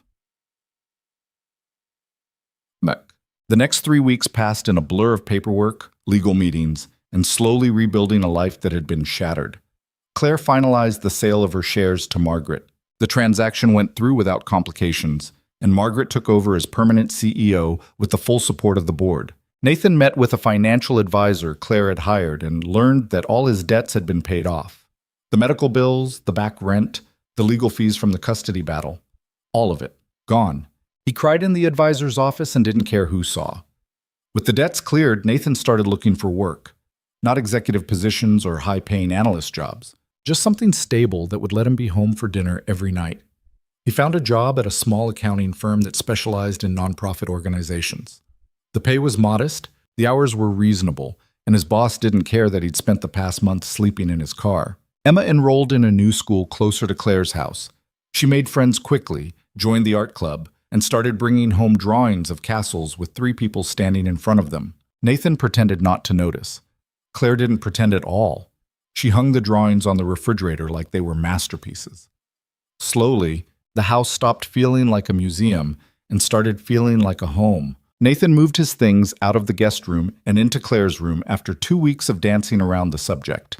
Emma asked why they were sharing a room now, and Nathan stumbled through an explanation about how sometimes adults who care about each other like to spend more time together. Emma just shrugged and asked if that meant they could get a dog. They did not get a dog, but they did get a cat, a scrappy orange tabby from the shelter that Emma named Commander Whiskers, and Claire pretended to tolerate but secretly adored. Nathan came home from work one day to find Claire on the couch with the cat asleep in her lap while she read a book about astrophysics. She looked up when Nathan walked in and said, "Don't say anything." "I wasn't going to." "You're smiling. That counts as saying something." Nathan sat down beside her and the cat immediately abandoned Claire to climb into his lap instead. "Traitor," Claire muttered. Emma ran downstairs with a drawing of Commander Whiskers wearing a tiny crown. "Look what I made." "It's perfect," Nathan said. Claire took the drawing and studied it seriously. "The proportions are good, and the crown is anatomically accurate for a cat monarch." Emma beamed. They hung the drawing on the refrigerator next to the others. That night, after Emma was asleep and the house was quiet, Nathan and Claire sat in the library with glasses of wine and the comfortable silence that had become their default. "I got a call from the FBI today," Claire said. Nathan tensed. "What did they say?" "Richard's pleading guilty to fraud, embezzlement, and conspiracy. He's trying to negotiate a deal to avoid the murder charge, but the prosecutor isn't interested. Greg's cooperating in exchange for a reduced sentence." "And you? Are they done with you?" "For now. I have to testify at the trial, but that's not for another 6 months." Claire swirled the wine in her glass. "It's over, Nathan. Actually over." "How does that feel?" "Strange. I spent so long fighting that I don't know what to do now that there's nothing left to fight for." Nathan set his glass down. "You could start living." "I don't know how." "Neither do I, but we're figuring it out." Claire leaned her head against his shoulder. "I'm terrified I'm going to screw this up." "You probably will. So will I. But we'll screw it up together." "That's not comforting." "It's honest." Claire laughed quietly. "I suppose that's something." They sat there until the wine was gone and the fire in the fireplace had burned down to embers. Then they went upstairs to the bedroom they shared and fell asleep tangled together like they'd been doing it for years instead of weeks. And for the first time in a long time, Nathan didn't have nightmares about losing everything, because the things that mattered were right there beside him, and they weren't going anywhere. 6 months after Richard Dawson's arrest, Creston Technologies held its annual charity gala at the Drake Hotel. Nathan didn't want to go. He'd left that world behind when he turned down the executive position, and walking back into a room full of corporate executives and board members felt like stepping into a life he'd intentionally escaped. But Claire had been invited as a former board member and major shareholder, and she'd asked him to come with her, not because she needed him there, just because she wanted him there. So Nathan rented a suit that didn't fit quite right and spent 20 minutes trying to tie his tie before Claire finally came into the bedroom and did it for him without saying a word. Emma was staying with Nathan's ex-wife for the weekend. Before they'd left, she'd made Nathan promise to take pictures of Claire's dress and bring her back something fancy from the dessert table. "You look terrified," Claire said, adjusting Nathan's collar. "I am terrified. It's just a party. It's a room full of people who used to be your colleagues, people who voted you out, people who probably think you're insane for dating a guy who used to sleep in his car." Claire stepped back and looked at him. She was wearing a dark blue dress that Nathan didn't have the vocabulary to describe, except that it made her look like she could run a country or burn one down depending on her mood. "Let them think whatever they want," she said. "I stopped caring what those people thought about 6 months ago." "Do you ever miss it?" Nathan asked. "The company, being CEO, having that kind of power." Claire considered the question. "Sometimes, I miss the feeling of fixing something broken. I miss knowing exactly what I was supposed to do every day." She picked up her purse from the dresser. "But I don't miss the person I was when I had all that. I don't miss being alone." Nathan took her hand. "You're not alone anymore." "I know." Claire squeezed his hand. That's the terrifying part. They drove to the Drake in Claire's Mercedes, and Nathan spent the entire ride trying to remember how to make small talk with people who earned more in a month than he made in a year. The hotel ballroom was decorated like something out of a movie. Crystal chandeliers, white tablecloths, flower arrangements that probably cost more than Nathan's rent. The entire room smelled like expensive perfume and ambition. Claire walked in like she owned the place, her hand tucked into the crook of Nathan's arm. Heads turned. Conversations paused. Nathan could feel people staring, could hear the whispers that followed them across the room. Margaret Chen appeared almost immediately, wearing a silver dress and a smile that looked genuine. "Claire, I'm so glad you came." She pulled Claire into a hug, then turned to Nathan. "And Nathan, it's good to see you again." "You too," Nathan said. "How's the new job?" "Quiet, which is exactly what I wanted," Margaret laughed. "I don't blame you. After everything you went through, you earned some peace." She glanced at Claire. "Both of you did." "How's the company?" Claire asked. "Stable, profitable, boring?" Margaret's smile widened. "Exactly what it should be. We finished the internal audit last month, found a few more irregularities that Richard had buried, but nothing catastrophic. The board's happy. The investors are happy. For the first time in years, we're not putting out fires." "That's good," Claire said, and Nathan could hear that she meant it. They talked for a few more minutes before Margaret excused herself to greet other guests. Nathan and Claire found their assigned table near the back of the room and sat down. Over the next hour, a steady stream of people stopped by to say hello to Claire. Some were sincere. Some were clearly fishing for gossip about Richard's trial. A few looked like they wanted to apologize for voting her out, but couldn't quite figure out how to do it without admitting they'd been wrong. Claire handled all of them with the same cool politeness, never giving them more than they deserved. Nathan watched her navigate the conversations and realized that she'd changed over the past 6 months. Not in any dramatic way, but in small, quiet shifts that added up to someone different. She smiled more. She didn't flinch when people got too close. She laughed at jokes that weren't particularly funny just because it felt good to laugh. She looked happy. The gala's program started with a speech from Margaret about Creston's commitment to community investment and education initiatives. Then there were awards, presentations, a live auction that raised an obscene amount of money for local schools. Nathan bid on a weekend getaway package to a cabin in Michigan and lost to someone who casually threw down $5,000, like it was pocket change. "We could have just rented a cabin," Claire whispered. "That's not the same as winning one." "You're competitive about the strangest things," says the woman who spent 3 hours teaching Emma chess openings last week. Claire smiled. "That's different. Emma needs to know how to defend against the Sicilian. She's 6. Exactly. Start them young." The dinner was served and Nathan picked at his food while Claire made polite conversation with the people at their table. Most of them were mid-level executives Nathan didn't recognize, but they all knew who Claire was. One of them, a man in his 50s with gray hair and an expensive watch, leaned across the table toward Claire. "I heard you sold your shares to Margaret," he said. "That must have been a difficult decision." "Not really," Claire said. "It was time to move on." "Still, walking away from a company you rebuilt, that takes courage. Or stupidity," Claire said lightly. "I haven't decided which yet, The man laughed like she'd made a joke, but Nathan could see the truth underneath. Claire still wasn't sure she'd made the right choice. She was still figuring out who she was without the company defining her. Nathan reached under the table and took her hand. She squeezed it without looking at him. After dinner, the lights dimmed and a string quartet started playing. People moved toward the dance floor in pairs, swaying to music that was probably classical, but all sounded the same to Nathan. "Do you want to dance?" Claire asked. Nathan stared at her. "I don't know how to dance." "Neither do I." "Then why are we doing this?" "Because everyone else is, and I don't want to sit here watching them anymore." Claire stood up and held out her hand. Nathan took it. They moved to the edge of the dance floor, and Claire put one hand on Nathan's shoulder while he tried to figure out where his other hand was supposed to go. "Waist, Claire said, "and try not to step on my feet." "Sa askoy, mamaas." No promises. They started moving, and it was awkward and clumsy, and Nathan absolutely stepped on her feet twice in the first 30 seconds. But Claire didn't care. She just laughed and kept dancing, and eventually Nathan stopped thinking about what he was supposed to be doing and just followed her lead. "This is weird," Nathan said. "What is?" "This. Us. Being at a corporate gala like we're normal people. We are normal people." "You know what I mean." Claire looked up at him.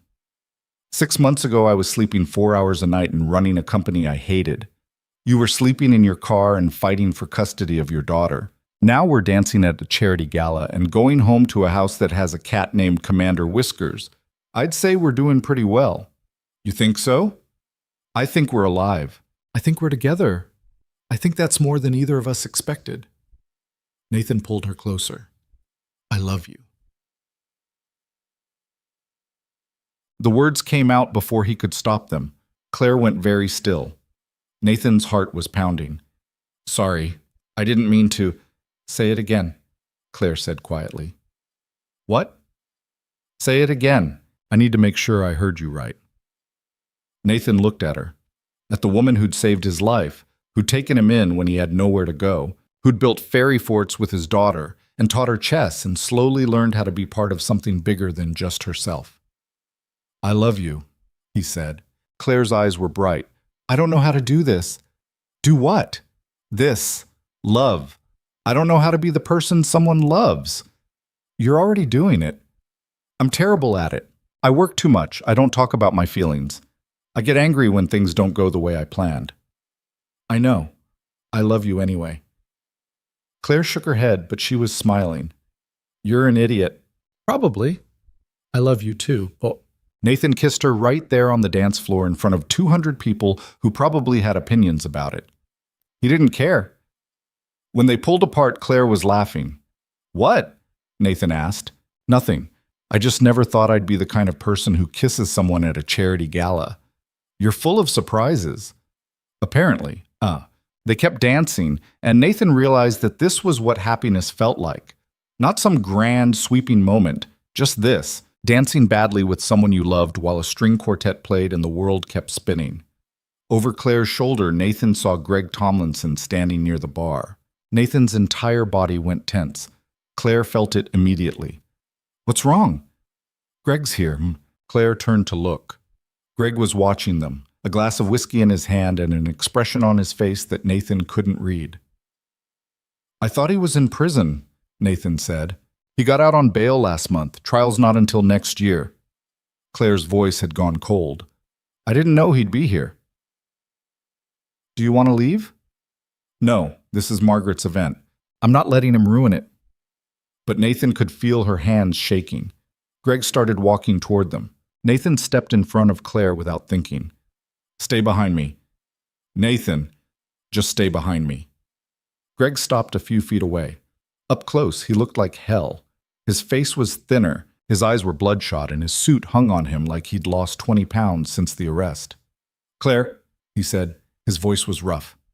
Can we talk? No, Claire said. Please, just 5 minutes. You don't get 5 minutes. You don't get anything. Greg's jaw tightened. I know I screwed up. I know I betrayed you. But I need you to understand. Understand what?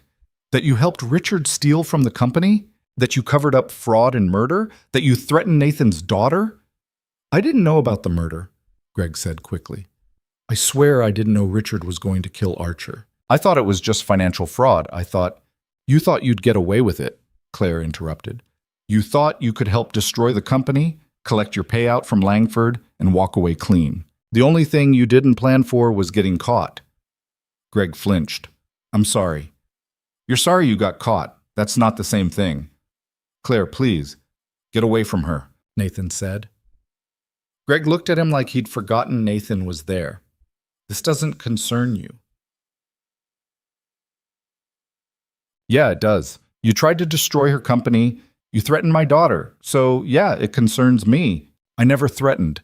Someone sent me a text saying they'd hurt Emma if I didn't stop digging. That text came from a burner phone purchased 2 blocks from your apartment. The FBI has the receipt with your credit card on it. Greg went pale. Get away from her, Nathan said again, and don't come near us again. What? Greg looked at Claire one more time, like he was hoping she'd intervene, hoping she'd tell Nathan to back off and give Greg a chance to explain. Claire didn't say a word.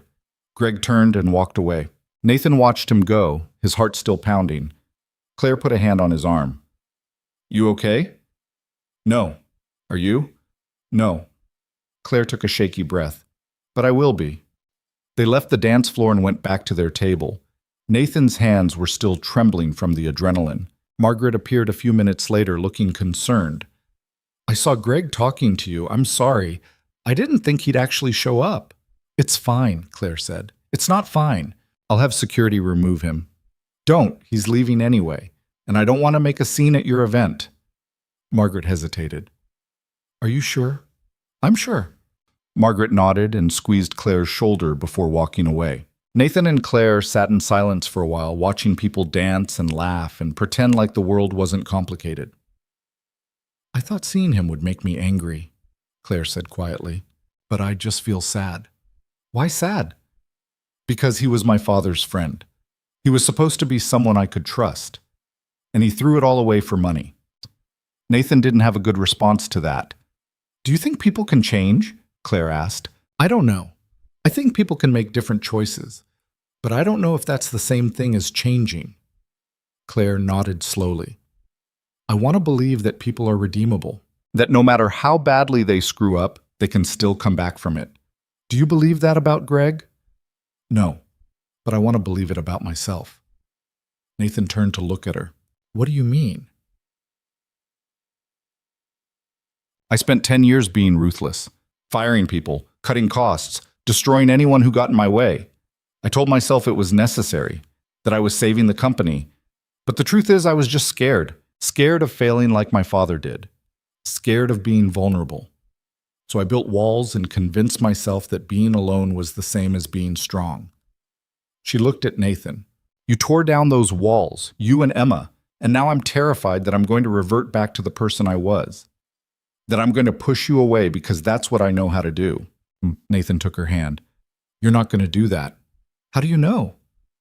"Because you're here.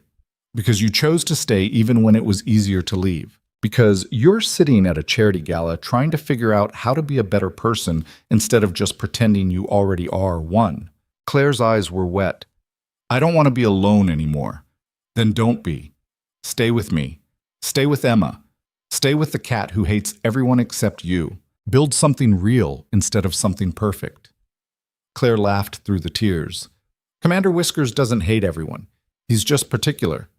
He's a judgmental orange nightmare and you love him." "I do," Claire admitted. "I love all of you. Even the parts that are messy and complicated and don't make sense." "Good. Because that's all we've got." They sat there together while the gala continued around them, and Nathan realized that this was what healing looked like. Not some dramatic transformation, not a sudden revelation, just two broken people choosing to stay together even when it was hard. An hour later, they said goodbye to Margaret and left the gala early. On the drive home, Claire was quiet. "You okay?" Nathan asked. "I'm thinking." "About what?" "About what we're building, about what comes next." "And?" Claire was quiet for a moment. "I want to start a foundation." Nathan glanced at her. "What kind of foundation?" "One that helps people who are trying to rebuild their lives. People who've lost everything and don't know where to start. People like you were 6 months ago." Nathan's chest tightened. "Claire, I have the money from selling my shares, I have the time, and I have first-hand experience watching someone claw their way back from nothing." She looked at him. "I want to use what I have to help people who don't have anything. People who just need someone to believe in them long enough for them to believe in themselves." Nathan had to pull the car over because his eyes were blurring with tears. "That's a good idea," he said. "You think so?" "I think it's the best idea you've ever had." Claire smiled. "Will you help me?" "With what?" "Running it. You know what it's like to be on the other side. You know what people actually need versus what people think they need." Nathan stared at her. "I'm an accountant at a nonprofit. I don't know how to run a foundation." "Neither do I. We'll figure it out together." Nathan laughed. "You keep saying that." "Because it keeps being true, They sat there on the side of the road while cars passed by and the city lights flickered in the distance. "Okay," Nathan said finally. "Let's do it." They spent the next month putting together a business plan for the foundation. Claire handled the legal paperwork and the financial structure. Nathan handled the outreach, connecting with local organizations that worked with homeless families, single parents, people rebuilding after addiction or incarceration. They called it the Second Chance Foundation, which Emma said was boring but also nice. The foundation officially launched 3 months later with a small ceremony at a community center on the south side of Chicago. No crystal chandeliers, no expensive flower arrangements, just folding chairs, homemade cookies, and 50 people who'd been helped by the program's pilot run. Nathan stood at the front of the room and talked about what it felt like to lose everything. About sleeping in his car, about missing his daughter's school events because he couldn't afford to take time off work, about the shame that came from failing when everyone expected you to succeed. "This foundation exists because someone gave me a second chance when I didn't deserve one," Nathan said, looking at Claire. "And now we want to give that same chance to as many people as we can." Claire talked about her father, about watching him lose everything and not knowing how to save him, about spending 10 years trying to fix companies because she didn't know how to fix herself. "We can't save everyone," she said, "but we can show up. We can listen. We can provide resources and support and a reminder that failure isn't permanent, that you can lose everything and still rebuild." Emma sat in the front row with Commander Whiskers and a cat carrier beside her, drawing pictures of the people in the room. After the ceremony, people came up to thank them. A single mother who'd gotten help with childcare so she could finish her nursing degree. A man who'd been homeless for 3 years and now had an apartment and a job at a warehouse. A teenager who'd aged out of foster care and didn't know how to navigate the world alone until the foundation connected her with a mentor. Nathan listened to their stories and realized that this was what mattered. Not corner offices or executive titles or proving that he was worth something. Just showing up for people who needed someone to show up. That night, back at the house, Nathan found Claire in the library staring at a picture on her phone. "What's that?" he asked. "A photo my father sent me the day before he died. I found it in his email backups." She showed Nathan the screen. It was a picture of a younger Claire, maybe 16 or 17, standing in front of Creston's original office building with a huge smile on her face.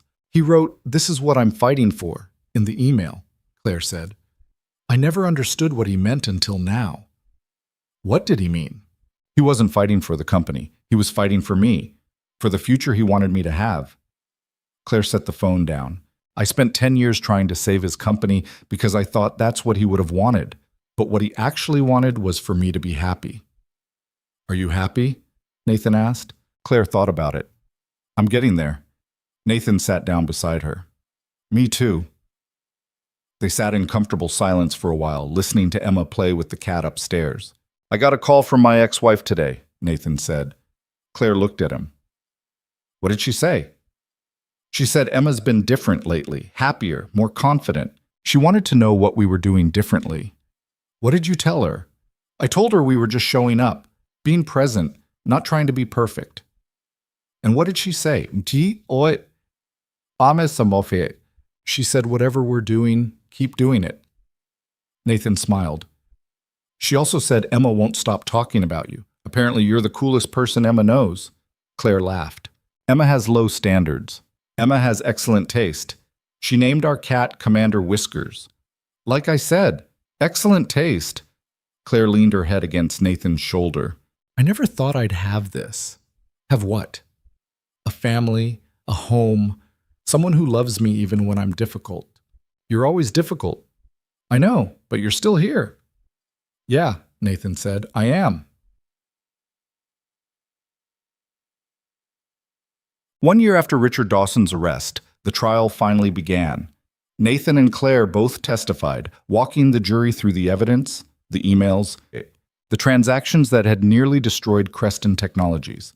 Richard sat at the defense table looking smaller than Nathan remembered, like the year in jail had hollowed him out from the inside. The trial lasted 3 weeks. The jury deliberated for 4 hours, guilty on all counts. Richard was sentenced to 25 years in federal prison. Greg got 12 years for his role in the conspiracy. Two other executives who'd helped cover up the fraud got lighter sentences in exchange for their cooperation.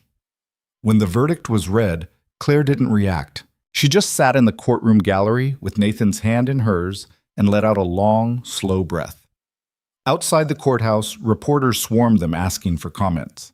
Claire gave them one sentence. Justice was served. Then she and Nathan got in the car and drove home. Emma was waiting for them on the front steps with Commander Whiskers in her lap. "Did the bad man go to jail?" she asked.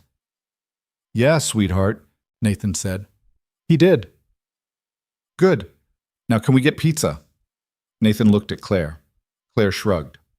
"Sure, Nathan said. We can get pizza." They ordered too much food and ate it in the living room while watching a movie Emma picked. Commander Whiskers stole pepperoni off Nathan's plate. Claire fell asleep on the couch halfway through. Nathan covered her with a blanket and sat there watching his daughter and the woman he loved and the cat who barely tolerated him, and thought about how a year ago he'd been sleeping in his car with no idea if he'd ever see Emma again. Life was strange like that. One moment you were at the bottom, convinced you'd never climb out. The next moment you were sitting in a house that felt like home, surrounded by people who chose to love you even when it was hard. Emma finished her pizza and curled up next to Claire on the couch, her small hand resting on Claire's arm. "Dad?" Emma said quietly. "Yeah? Are we going to stay here forever?" "I don't know, Em. Do you want to?" Emma thought about it. "Yeah, I like it here. It feels safe." Nathan's throat was tight. "Yeah, me too. And I think Claire likes having us here."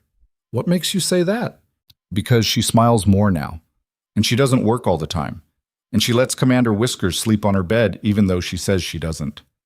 Nathan laughed quietly. "You're pretty observant, kid." "I know." Emma yawned. "Dad? Yeah? I'm glad we didn't give up." Nathan looked at his daughter, at the life they'd built from the wreckage of everything they'd lost. "Me too, sweetheart. Me too." 2 years after the foundation launched, Nathan stood in front of a room full of donors and community partners and talked about the 300 families they'd helped rebuild their lives. Claire stood beside him, no longer the ruthless CEO who'd fired 60 people in her first week. Just a woman who'd learned that power wasn't about control. It was about choosing to use what you had to lift other people up. Emma, now 8 years old, sat in the front row doing homework. She'd gotten taller, louder, more confident. She still drew pictures of castles, but now they had gardens and families and cats wearing crowns. After the presentation, a young woman approached Nathan. She was maybe 23, 24, with nervous eyes and a baby on her hip. "Mr. Cole," she said, "I just wanted to say thank you. Your foundation helped me get into a nursing program. I start next month." Nathan shook her hand. "That's great. Congratulations. I was living in my car with my son for 6 months before I found you. I didn't think anyone would help me, but you did." Nathan's chest hurt. "I know what that's like. I'm glad we could help." The woman's eyes were wet. "My son's going to grow up knowing his mom didn't give up, because you didn't give up on me." After she left, Claire put her hand on Nathan's back. "You okay?" she asked. "Yeah, just thinking about how different things could have been." "But they're not. You're here. She's here. 300 families are here because you chose to keep going even when it was hard." Nathan turned to look at her. "We chose to keep going." "Okay, They walked out of the event together, Emma between them holding both their hands. On the drive home, Emma fell asleep in the back seat and Nathan carried her upstairs to her room. He tucked her in, kissed her forehead, and stood there for a moment just watching her breathe. When he came back downstairs, Claire was in the kitchen making tea. "She's getting so big," Nathan said. "I know. It's terrifying." "You're good with her." Claire smiled. "She makes it easy." Nathan walked over and wrapped his arms around her from behind. "Thank you." "For what?" "Well, for saving my life. For giving me a second chance. For teaching me that falling apart doesn't mean you're broken forever." Claire turned around to face him. "You saved my life too, you know." "How?" "You reminded me that there's more to living than just surviving, that it's okay to be vulnerable, that letting people in doesn't make you weak." She kissed him softly. "I love you," she said. I love you too, Yi-chan. They stood there in the quiet kitchen, holding each other while Commander Whiskers meowed from his perch on top of the refrigerator. And Nathan realized that this was what redemption looked like. Not some grand gesture, not a moment of revelation. Just two broken people who'd chosen to heal together, building something real from the wreckage of everything they'd lost. The past would always be there. The mistakes, the failures, the nights sleeping in cars, and the years spent hiding behind walls of their own making. But the future was theirs to create. And for the first time in his life, Nathan wasn't afraid of it anymore. Because he wasn't facing it alone. He had Claire. He had Emma. He had a cat who judged him constantly, and a foundation that helped people who needed someone to believe in them. He had a home that felt like home. And that was enough, more than enough. It was everything.